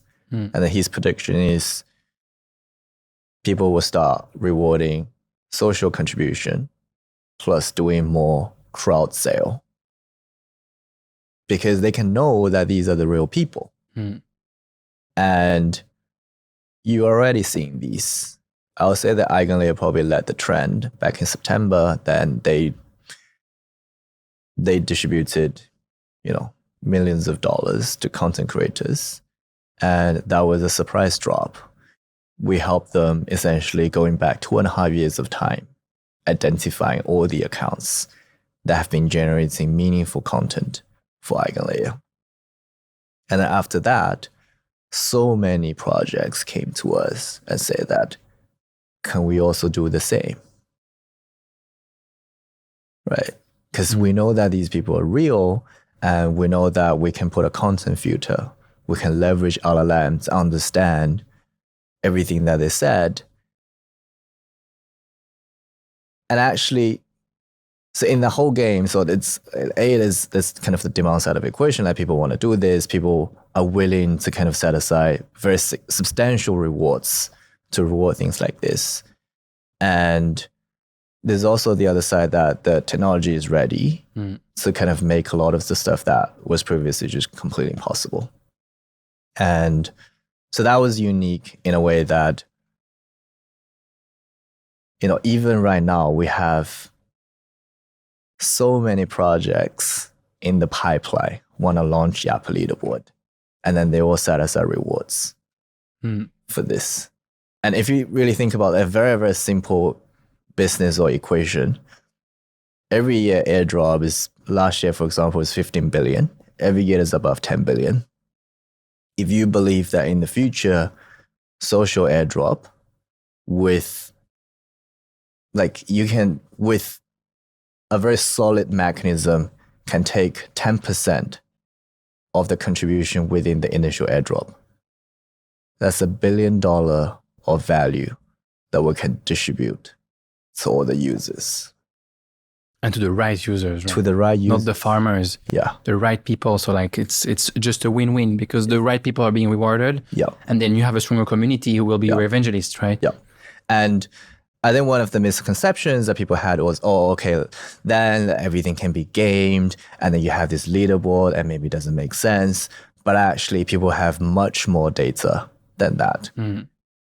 If people want to assess your loyalty, people can see how much you've been talking about their project versus others. If people want to assess your value set, everything can be... It kills the whole classic KOL game, which is I shield something every time I'm being paid for, and then I forget them and I go to the next one, right? Yeah. You can see that directly. Yeah. So it's completely... It's so good. Finally, it's so good. I want to talk about Mindshare, yapping, social score, right? And criticism of the Kaito AI algo. Yep. What do you define as Mindshare? Mindshare is the share of... It's like a share of voice that you occupy in people's mind. So effectively, the definition is, how much you are appearing, how much percentage that you're occupying in people's mind based on all the activities that you're doing. And mostly, for example, on Twitter, it's posts. Okay. But it's it's complicated in a way that you can't use, for example, if you have a Mindshare metric based on the impressions, it's going to lead to all the wrong answers. Absolutely. Yeah. So that's, maybe the secret sauce is kind of how we calculate it, how the algorithm is evolving. And behind the scene, there's so much computation that was done. What do you tell people who say, yeah, but you're the one deciding that? For every KPI, right? Yeah. You're the one creating the calculation. Yeah. So it can be wrong or biased. Yes. I think, so the most important answer is everything that we're doing now. So what we're doing in the future is effectively withdrawing Kaito from everything. So we're very well aware of the risk, as I put it. But there's a natural progression. So as I kind of mentioned, I think the first inning was information is disorganized. The second inning is there is a relatively good or consensually good algorithm that does a decent job, but it can have risk. So that's what we're doing right now. So this is kind of the second inning. And then that's the third stage, which is financializing everything. Let market forces decide. So very quickly, we'll be actually just, I don't know when this is going to be released, but in January, we're going to be launching an auction-based YAP leaderboard mechanism where Kaito doesn't get to decide which project gets launched on YAP leaderboard. Actually, all the yappers / the market will essentially decide who holds that spot to distribute attention. And in the future will be more of these. So yeah, I mean, that's the kind of the future direction that we're heading. And the whole narrative about InfoFi is essentially to solve that. But you need a natural progression there. You need a reference point. And that's kind of the algorithm part. And actually, if you really think about this, in the whole world, crypto is probably the only industry, as ironic as it sounds, that doesn't use AI to distribute attention efficiently, because there's so many scams. So Twitter ads is completely useless. In every other industry, people are using algorithm to essentially make advertising decisions. Only in crypto is using the most primitive, most opaque, most inefficient distribution mechanism to do this. So we talked about Mindshare. Let's talk about YAPS. What does a YAP represent concretely? YAP is basically tokenized attention. And the aggregate of YAPs to an account level is effectively, in our view, tokenized influence. But before we talked about people who, around Christmas, I want to earn YAPs and I'm going to start to do engagement farming and all that stuff, but it doesn't work. What does it tell about how YAPs are calculated, basically? How do you come up with this deserves a YAP or a point, which probably in the future is going to be financialized, right? With the token. And this doesn't deserve it. Like, how does the algorithm think? So there's very much, the algorithm can be bespoke and custom made. So for YAPs, because it's a points program, we need to heavily disincentivize farming and heavily incentivized real engagement, original content, creative content, all this kind of stuff. Then we'd essentially let the algo evolve in a certain way.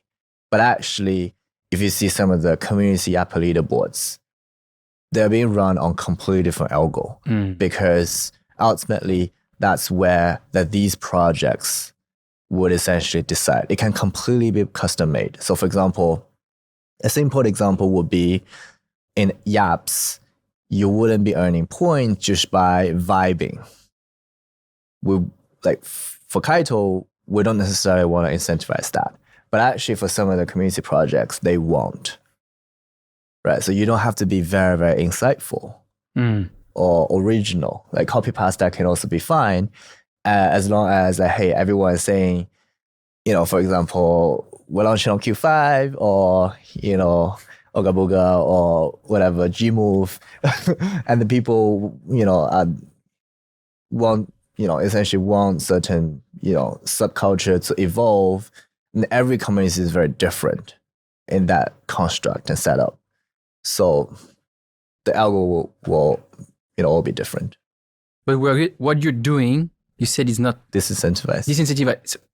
That's how you evolve crypto into a better place, right? The problem for me of like a project can come and say, oh, we're going to do our own YAP and then we're going to twist the algorithm. Like they can still not change much of what has been done now because they just want the attention. If the founder is very short-term focused and wants like a huge valuation and then get the money and then leave, right? Ish, or the project, they can still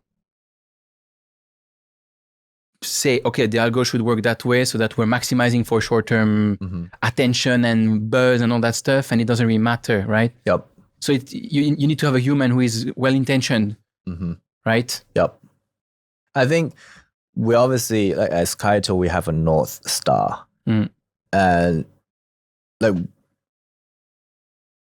we can maybe talk about this in a bit. Like we are, especially like with the business that's already kind of decently profitable and successful in people's eyes, whatever we do, we have a North Star and a mission-driven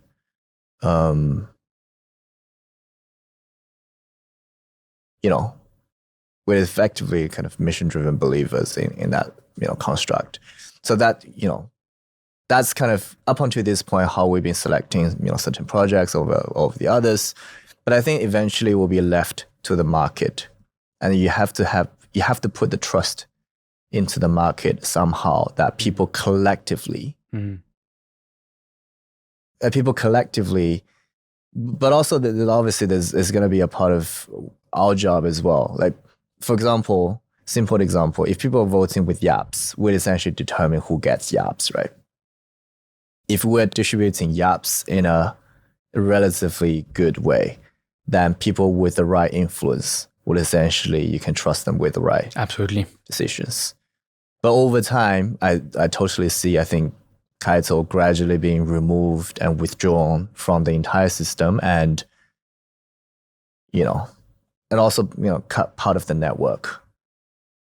The ownership of the network was also going to be decentralized. And we've seen that for people who might, even me, I was thinking, can you really let markets decide? But we've seen it with Polymarket, how right and how early they were on like US elections. So like it's kind of like the ultimate proof on markets can do the job much faster in a much more efficient fashion than anything else, right? Yep. You built a social score. I look at that all the time. Social card, yes. No, because like you're thinking in crypto, when you're trying to create good content of quality, your numbers, all that stuff will increase slower than if you're just like engagement farming. It's the same on X. Oh, I'm talking about the fires in LA, and the day after I'm talking about Ukraine war, and then I get my numbers and maybe the payout, right? Whereas like with your algo, like you can see, oh man, this thing seems to be really rewarding, like quality stuff, right? I mean, obviously everyone is biased towards their own content. The thing is quality. Yep. But what are you trying? What is your concrete goal with the creation of a social score? I think it's obviously the whole social card was obviously part of the marketing campaign, but I think deep down, a lot of the metrics that we really focus on is, at least from the demand side of the equation, like what these high quality projects really focus on. So people are very fed up with fake numbers. So we came up with smart followers. It's never going to be perfect, but it kind of takes one step further to what people want to see. And then the problem arose being that, okay, social graph can be relatively static, right? So you can have like people who may be respected in the past and then now completely ruins everyone's trust, and no one wants to be engaging with this particular person anymore. So it can still have a relatively high smart follower, but actually the mindshare can be much lower today. And then that's a very dynamic equation. And ultimately, that kind of paints a better picture than you're looking at some of the alternative like headline data, like for example, how many followers. That, to be honest, I think everyone is already doing that in the space in a way that like people, for example, if you click on certain people's profile, then you'll be seeing how many people you follow actually follow this particular account. Absolutely. So we're just doing that on a bigger scale and quantifying and tokenizing attention and influence in a kind of a more algo-driven way. Talking about the algo, what are the current flaws and biases in the way the Kaito AI algo works? Yeah, I would say the YAPS points system has a more bias towards whether you like it or not like it, but has a kind of a more bias towards how the inner circle perceives. So inner circle means big people, but not necessarily big people. So it's based on a social graph. So this is a objective social graph. So if you think about the entire CT, so at this moment, 250,000 people have registered to be Yapper. The entire CT is rather, including some of the not very active accounts, will be 20 million different accounts, of which 400,000 accounts or so will have a few smart followers, which I tend to think that this is kind of people who have some sort of social reputation. And then within this, if you kind of just map out the entire CT graph, and then if you condense that to kind of the smallest circle, then these people historically would have done something different to have earned that social capital. And Vitalik, for example, today is number one in that social graph, not because he has the large number of followers. He actually doesn't. But actually he's followed by the most people. He's done something to have earned that social reputation and social capital. And then if you extrapolate that to have a big enough social graph, then these people would essentially be considered as smart followers. But it's very dynamic. How many people are in this inner circle? More or less, it's kind of in the tune of like tens of thousands. Tens of thousands. Yeah. So the YAPS are more rewarded based on how many of these, let's say, 10,000 people, or are interacting with your posts. Not necessarily, but that's kind of bias. So that's kind of where the reputation based engagement works, and the underlying premise is if you're able to get more reputable people to be engaging with you. For example, if you can get Elon Musk to be engaging with you, then your content is probably worth something. But that's only one part of the equation. Even if people are outside of crypto Twitter, if they have big accounts and they interact with you, you're being rewarded for it. TBD. Okay. Yeah. But obviously there's other metrics. So for example, if you say that, hey, like I'm going to the gym, all that kind of stuff, that's not considered as crypto relevant content. So there's a lot of stuff. Like for example, we have a metric checking originality, and we can actually see the whole distribution, and it's a very normal distribution with a peak on the kind of a close to kind of 100% part. 100% being that you're a complete copy pasta. So a lot of people, So we essentially will kind of So if you inspire yourself too much from other people's content, the AI will see it and will be like, this is not worth points. And even just a kind of a direct translation.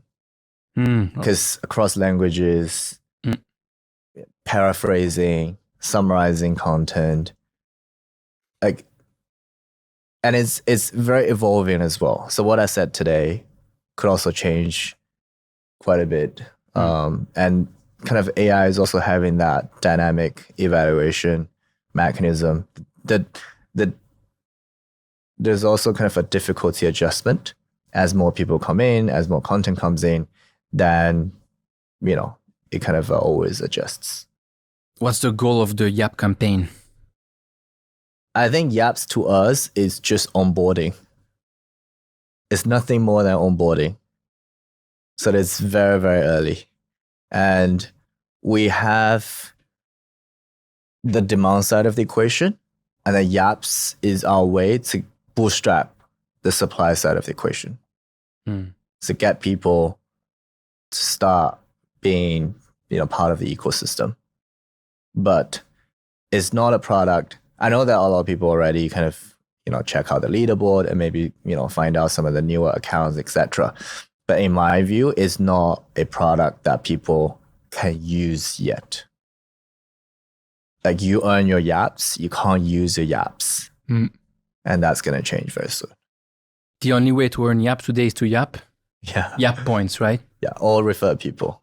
Refer people? Yeah. So does that mean that YAP points are part of the future token? Or because I'm guessing like early users of the product, maybe I'm wrong. I'm guessing yappers. I'm guessing maybe NFT holders, like different ways to earn some points or whatever. Yeah. Maybe you're going to create new ones, I guess. Can you tell us more about like the ways today and maybe the new ways to earn points? Because to basically how to get more engaged in the community that we know is going to reward in a fair fashion people when you launch a token in the future. Yeah. So obviously can't comment on the distribution and who's going to get what. But I think in our view, we want to see two things happening. One is we want people, I think the ideal state is people keep doing what they're doing. Absolutely. And almost forget that there is YAPS. And we're doing everything that we can to essentially get to that stage. And the second thing is we want this to be as fair and as a level playing field as possible. And you actually see that nowadays. A lot of the very, very small accounts with a couple hundred followers can essentially make it a leaderboard. And we want to have this mechanism to improve in a way that, you know, good accounts and good content and good voices can be heard. Yeah, so these are the kind of the two things that we're definitely working on. But the first one is very important. We want people to almost forget about YAPS and keep doing what they're doing. That's actually, when I started, it was my thought. I was like, first I'm like, oh, I'm getting some YAPS. Then everybody's trying to game that, obviously. Yeah. And then you're like the first, because there was a guy who commented, I wrote that somewhere. Lol, I skip all these gamification services that try to reward you to tweet. They all fall and tokens aren't ever worth it because everyone is trying to farm it. Not worth my time and mental capacity. And for me, I was like, this is the ultimate test to see if the farmers, right? How many days will they continue or they realize, oh, I'm not earning points. So I'm going to stop. And it happens so quickly, a few days, done, right? And I was like, wow, this is different from all of these other kind of protocols that can be kind of farmed and you end up in this, or even just Twitter X, where you have all these noise makers, right? Who end up getting rewarded with actual money. And one other thing that's also unique is we don't require people to be talking about Kaito. You can talk about anything. And we want to see you talking about everything rather than just directing all the stuff at Kaito. You mentioned the NFT before. You launched the Kaito AI Genesis NFT a few weeks ago. 1,500 NFTs minted at 0.1 ETH. That went overnight to about 4 ETH. So that's like a 40x overnight just for minting an NFT. Pretty amazing. Why do you think people value the Kaito NFT so much? I think one of the most important fundamental reasons was the majority of the NFT allocation was to the early users. And even to this day, they're using Kaito from the pro side. Right? So like yesterday, we also made a big launch for every single project team right now. They can track all their social KPIs, impressions, mindshare, sentiment, breakdown in terms of attribution, how my what are some of the most popular tweets I had from my brand account, from my affiliated team accounts, external mentions, how do I break down my mentions, mindshare, sentiment, evolvement, doing social listening across all the other platforms. These are like our users are using our tools on a daily basis, and you tend to have a very strong conviction because of that. So I think that's one thing that's very unique. That's how you create value, actually, right? Yeah. That's what Hyperliquid did amazingly well. You have the big believers, and these people will be, because they're believing, they're just holding the thing. Therefore, if there is more demand and there is like limited supply, the token or the NFT goes up. And I tend to really not focus on the prices and everything. But one thing that people told me was like there were only like 20 or 30 NFTs being listed. Yeah. Which says a lot about I think how much conviction that our users are placing onto us. So what you just mentioned before is basically what you call proof of attention. Proof of attention is now accessible and verifiable on-chain, and verifiable on-chain builders no longer need to ask for our permission to access our YAPS. We hope to make this a frequent update and ideally a border set. Let the innovation begin. What is proof of attention? Proof of attention is basically people's YAPS. And in an algorithm, obviously, that we designed, and people have to be trusting that algorithm is working. But obviously, like all the public leaderboards is out there for people to sense check and verify whether that kind of aligns. And everything is being updated on a real-time basis so people can check, hey, over the last 24 hours, who is making the list. And over time, that if you have that trust onto people's YAPS, some sort of proxy for people's for attention that people garnered and for the influence that's kind of being reflected by the amount of attention that they can garner, then that's proof of attention. What we did was we put that YAPS data, proof of attention, at least for the top 1,000 YAPers on chain, so that all the people who want to build on top of that doesn't necessarily have to get our permission. And that's a huge enabler because as a builder, obviously it reduces friction. And B is you have peace of mind that one day this data is not going to disappear. That you can always rely on some sort of data that exists there. So since then, we have had voluntary collaborations, and oftentimes that people would just essentially come to us and say that, by the way, we've done this using the data, and that is great. Can you give some examples?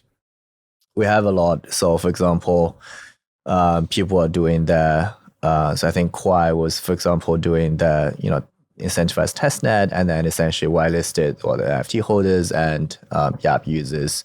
Soon did the ICO, essentially giving all the YAP users a discount based on the YAPs that they have and based on the social reputation that they have. So we supply that data, and I think quite a lot of projects within the Berachain ecosystem, which are very focused on the social and connection side of things, are also doing the integration with the YAPS data.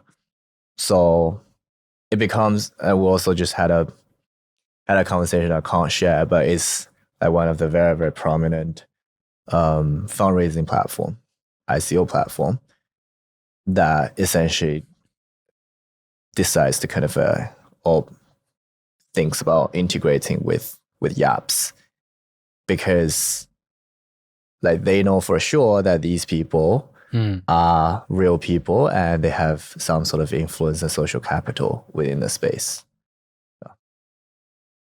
And it becomes very composable, completely permissionless, and it's always going to be there.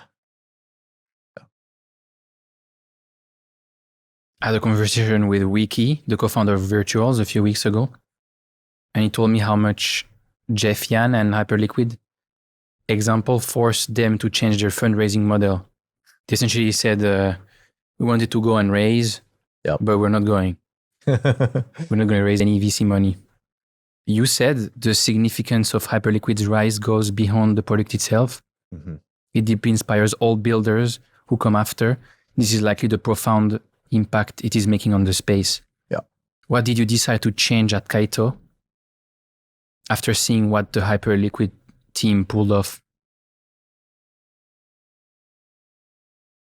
I think there are certain things that we're learning from Hyperliquid, and when I was posting that tweet, one aspect that we're already doing is, I think, that the Hyperliquid model inspired the builders to be thinking that good products can actually win in this market. You don't necessarily need to be chasing narrative. If you actually have a good products, your users will stand beside you and then support you. And if you take care of your users, then it can become a very, very powerful thing. And that kind of changes the whole relationship, in the ecosystem. I think that's something that we're already doing, because we've always been very, very focused on building a product that people use. That's kind of in my bio as well. And that's, I think that's very aligned with Hyperliquid. I think what I really learned from the Hyperliquid experience is, once you have a good product, and we're not doing everything perfectly, we're kind of taking a lot of learnings as we go as well, and criticisms and feedback from the community, etc., that we need to create a very fair and good merit-based and relevance-based and maybe loyalty-based distribution system as well. And I've been praising the Allpoints program. So initially we're kind of debating between different setups, but I think ultimately, I think the Hyperliquid model gave us an inspiration in a way that points doesn't have to be, it's okay for it to be hard to earn. And people can have it different ways. We're gonna be introducing them, but you need to be very, very clear in terms of what's the desired behavior that you want to incentivize. And so that was that. And also obviously second thing is how you think about the whole distribution. What's the relationship between you and your users and kind of the broader distribution. That's kind of the second thing that we'll be thinking a lot. And you mentioned building a useful product, right? The reason why Hyperliquid has so much leverage and could create such an impact on their early users' life and the crypto industry as a whole is because they have a good product and because they have users and they're paying. Basically, they're making money, right? Yep. You also created a business that is very profitable. You said Kaito AI grew 80x last year. Came to 110x. 110x in the last We had a couple good of weeks. December. We had a good December. That's a decent December, yeah. So there is probably something that entrepreneurs can learn from you in terms of thinking about a product idea and how to reach product market fit and how to go to market. How do you start a business when there is no comparison? I think it always come down to first principle. At least that's kind of how we operate. And first principle in the sense of and not be afraid that something hasn't been created before, so something hasn't been done before. First principle as in, is that a problem that is worth solving? And that is a valuable problem to be solving for. I think that's fundamentally everything comes down to that. Either you're building an equity business, either you're building a token business. I think it doesn't really matter. Ultimately, it's just a kind of is a different distribution that you're thinking in the end. And these things can change over time depending on circumstances. But the thing that's not going to be changing is whether you're solving a problem that actually exists and whether people care about that problem or not.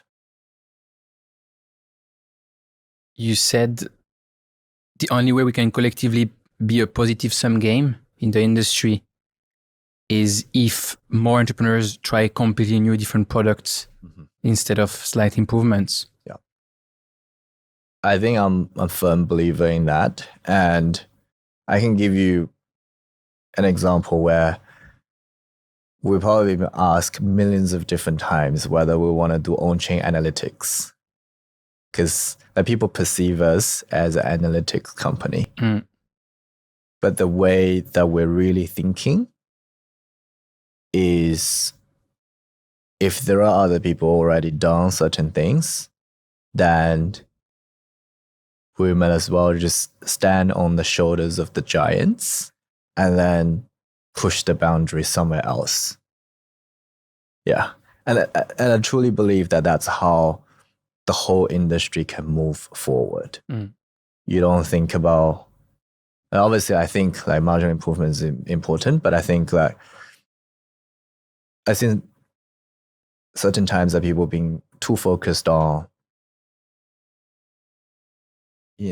creating something, even a lot of the times is like, because I think part of the problem is PMF is very, very rare in the space. Like people are dying for that. And then people will just do everything to essentially copy the leader. But innovation doesn't come from that. A lot of the times that people want to be, hey, I just want to be the beta of that leader. But as a space, we should be inspired to be doing, or at least not afraid to be doing something that completely no one else has done before. Or even if you're inspired by certain things, then maybe think about it, an angle that's very value creative. So I think, obviously last cycle that people have been talking about, vampire attacks, all that kind of stuff. I think it's, as an industry, we should move away from doing more of those, but actually thinking about creating new things. You have a team, you have a great team, obviously, to help you do that. Proud of them, yeah. But you're a solo founder. Yeah. Is this good or bad? I think it's both good and bad. In my case, that just happens to be the case. I think the good thing is the team can be very focused, and there's pretty much zero time wasted on debating certain things. which can be dangerous, obviously, and it can be vulnerable as well at times when things are not working so well. Do you have examples? We've been, building obviously since 2022. It's not just all good times. There were kind of 1.5 years of bear in between. Many tough decisions we had to make. Even just 12 months ago, when we were kind of first launching, because we knew nobody at the time, and then all the people that we knew were, some of the VC investors, and then they looked at the product and then they were like, okay, I'm making this venture investment and your search engine doesn't give me a lot of information about these private deals. I don't know whether I support your mission, but do I really pay $10,000 for this? Right. So that was even just 12 months ago. Think about the adoption that we currently have. And things can change very, very quickly when, the adoption starts. But, at times of difficulty, there's no one else that you can rely on, chat to. Obviously, I can talk to my team, but no one else is in the kind of exact same shoe as you. Yeah, for the bad times, absolutely. It's great to have co-founders, but if it comes down to the same thing as we were talking in the beginning, which is trading or investing or entrepreneurship, when you have your gut feeling about you have your idea and your North Star, and sometimes you can't really explain why this is the right decision. You just know it, right? Yeah. When you have a co-founder and you have to explain why, it can be very hard, right? Or it can be very frustrating and yeah, absolutely. Yep. It's almost like a marriage, but not based on personality, based on complementary. Or you have exactly complementary, and you have people who say, okay, this guy has the vision, and even if I'm a co-founder for technical, for example, so I make my vision on the way we build the technical side, but the vision of the business is left to this guy because he's the kind of originator of the idea. It's very hard to have multiple people who are originator of an idea and how it should evolve, right? Yep. I have too many examples in my own life with that, with businesses. Yep. I realized I always started businesses with co-founders, and I always ended up being solo founder. Every business. Yeah. And it's exactly because of that. In the beginning, I was thinking, I can't start this thing alone. It's too hard, blah, blah, blah. But then you have your gut feeling, they don't understand. Yeah. They don't understand why I don't want to take the shortcuts here and the shortcut there, and why I don't want to make money now, because it's going to come in 1 year, because first we need to build this, because there's a logic, but I can't explain it. Yeah. I mean, I can explain it, but it's going to take me too much time. You should understand it. Yeah. And it's, Yeah, I feel you. There is a button on your website called Kaito Connect. Yeah. I clicked on it. I'm early bird number 58,227. I felt very special. How does Kaito expand its social score or YAPS or tool set outside of crypto? It's definitely something that we're thinking a lot. I think crypto is unique in a way that there is so much in the stake in terms of the value distribution, and it's so inefficient just in terms of the distribution as the status quo. So we obviously also know the space, so that's why we're focused on that. But I think the two expansions that we're gonna be looking to make, A is even within crypto, beyond X, thinking about other platforms, and the unique problems that's gonna create is actually very interesting. If you think about TikTok as an example, right? Then it becomes a multi-modal because most of the content is not just text and it's video, but also sometimes you have certain content that's completely just, there's no sound. And then you need to extract the text, trying to understand what's happening. There's no social graph. It's not like, crypto Twitter. There's no reputation. It's kind of reputation works in a very different way. And it's siloed, etc., all that kind of stuff.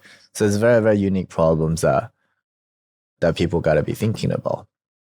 But essentially, like, you have TikTok, you have YouTube, you have like all the other different things. So maybe you can do GitHub as well.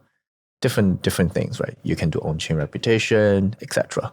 So even within crypto, you have multiple other platforms that you should venture out to. But I think it's completely compatible to anything that's outside of crypto.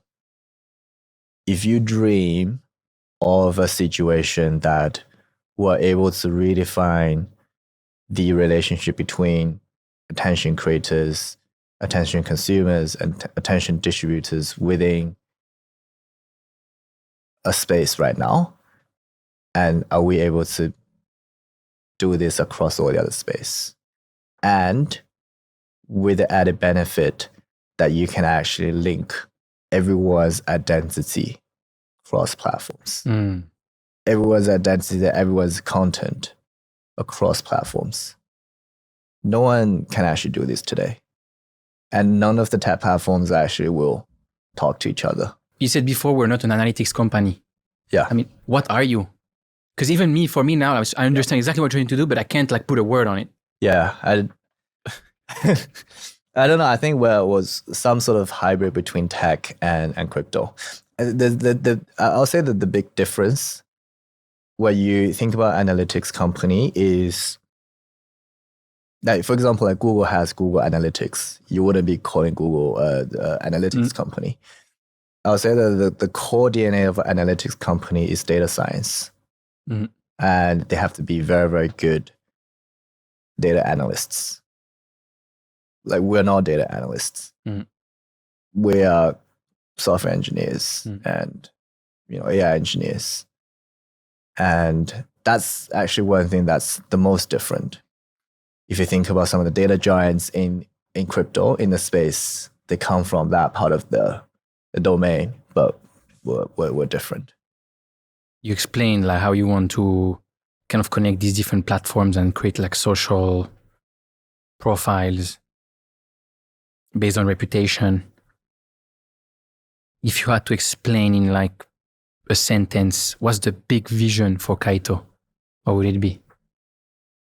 I think the big vision for Kaito is to come up with a better system and a better network that can distribute information, attention, and capital in a better way.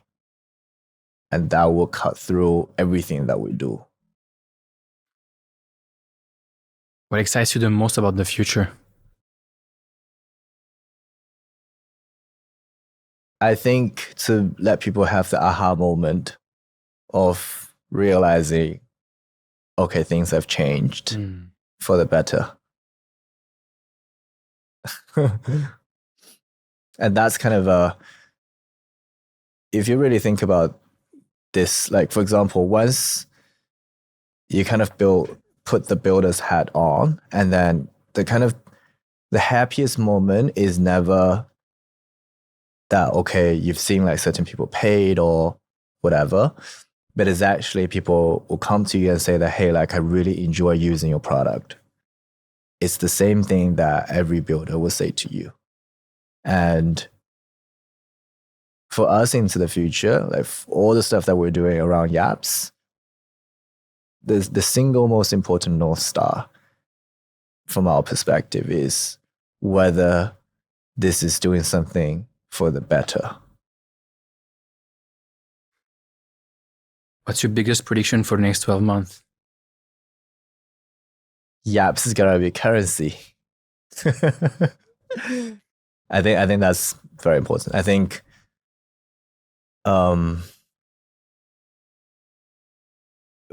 some of the things are really interesting. Like for example, on this DEF CON, and we hosted a growth con, you know what I'm saying, growth conference. Mm-hmm.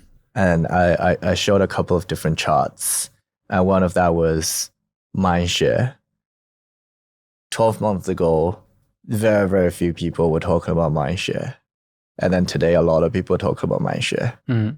And we obviously, you know, certainly didn't coin the word, but we'd essentially build a lot of features around that so that people can start relating to it, reference to it. And then, so now that becomes such an important word in people's mind. And starting from November or so, we start talking about YAPS, yapping. I had this thesis of that yapping nowadays is not considered, or that was before we launched YAPS, as I was telling everyone that yapping there's a huge narrative change around yapping, that yapping is no longer negative. Yeah, it was negative. Absolutely. It's like you're just yapping on your side, blah, blah, blah. Like ranting. And then I even remember, I think a year ago, I can't remember which campaign, it was like comparing Gavin Wood versus Anatoly from Solana. And then they were comparing how many, you know, the number of tweets that you sent versus number of reposts that you do on GitHub. And then it was a very big negativity towards, you know, founders only, you know, being very vocal on X, but not necessarily pushing codes on GitHub. I think that whole method is changing. Actually, now founders are being praised if they have a very strong cultural presence on the community and on social side of things. And I think over the next 12 months that this will be more decentralized. And it's not going to be just for the founders. And we're already seeing a lot of that. Like, for example, team marketing is no longer just the founder plus, like in the past, it's the marketing department. And last year it was maybe the marketing department plus the founder. In the future, it's going to be the marketing department plus the founder plus everyone on the team. And community will play a huge part in, you know, building that vibe. And that will manifest into distribution, how everything is being measured, all that kind of stuff. It's going to be a level playing field where everyone can participate rather than just a handful of people who control the distribution. So good. I mean, you talked about the aha moment. Like for me, I completely had it. I mean, I'm having it every day more, right? But I had it like, I'm like, this is finally something that makes so much sense. And it's true. I'm just saying that, like, that's why like a month and a half ago, 2 months ago, I was like, no one is talking to you, right? I mean, I don't see you anywhere. Like, why? Like, these guys are, the mind share of Kaito is like growing so much, and like people talk about this thing, but why? And then I started to get more involved, and with this YAP kind of program, just I connect. I did a bit too late, but I connect, and then I just start to understand. And I'm like, man, this makes so much sense for so many things, and we're just at the beginning, right? So, thank you so much for doing this today. Thank you for having me. And thank you for what you're doing for the industry. Like, it's so needed. And I mean, the crypto space needs more transparency for sure. And I have no doubt that your YAPS, social scores, and everything else you have in store will have a profound impact on the way crypto protocols organize themselves, do business, and reward their community in a more fair fashion moving forward. Hopefully one day people will forget about Kaito, but we'll be leaving the network as our legacy. And then everyone can benefit from it and also be the building blocks of seeing that coming through. Amazing. Thank you so much for doing this. That was so good.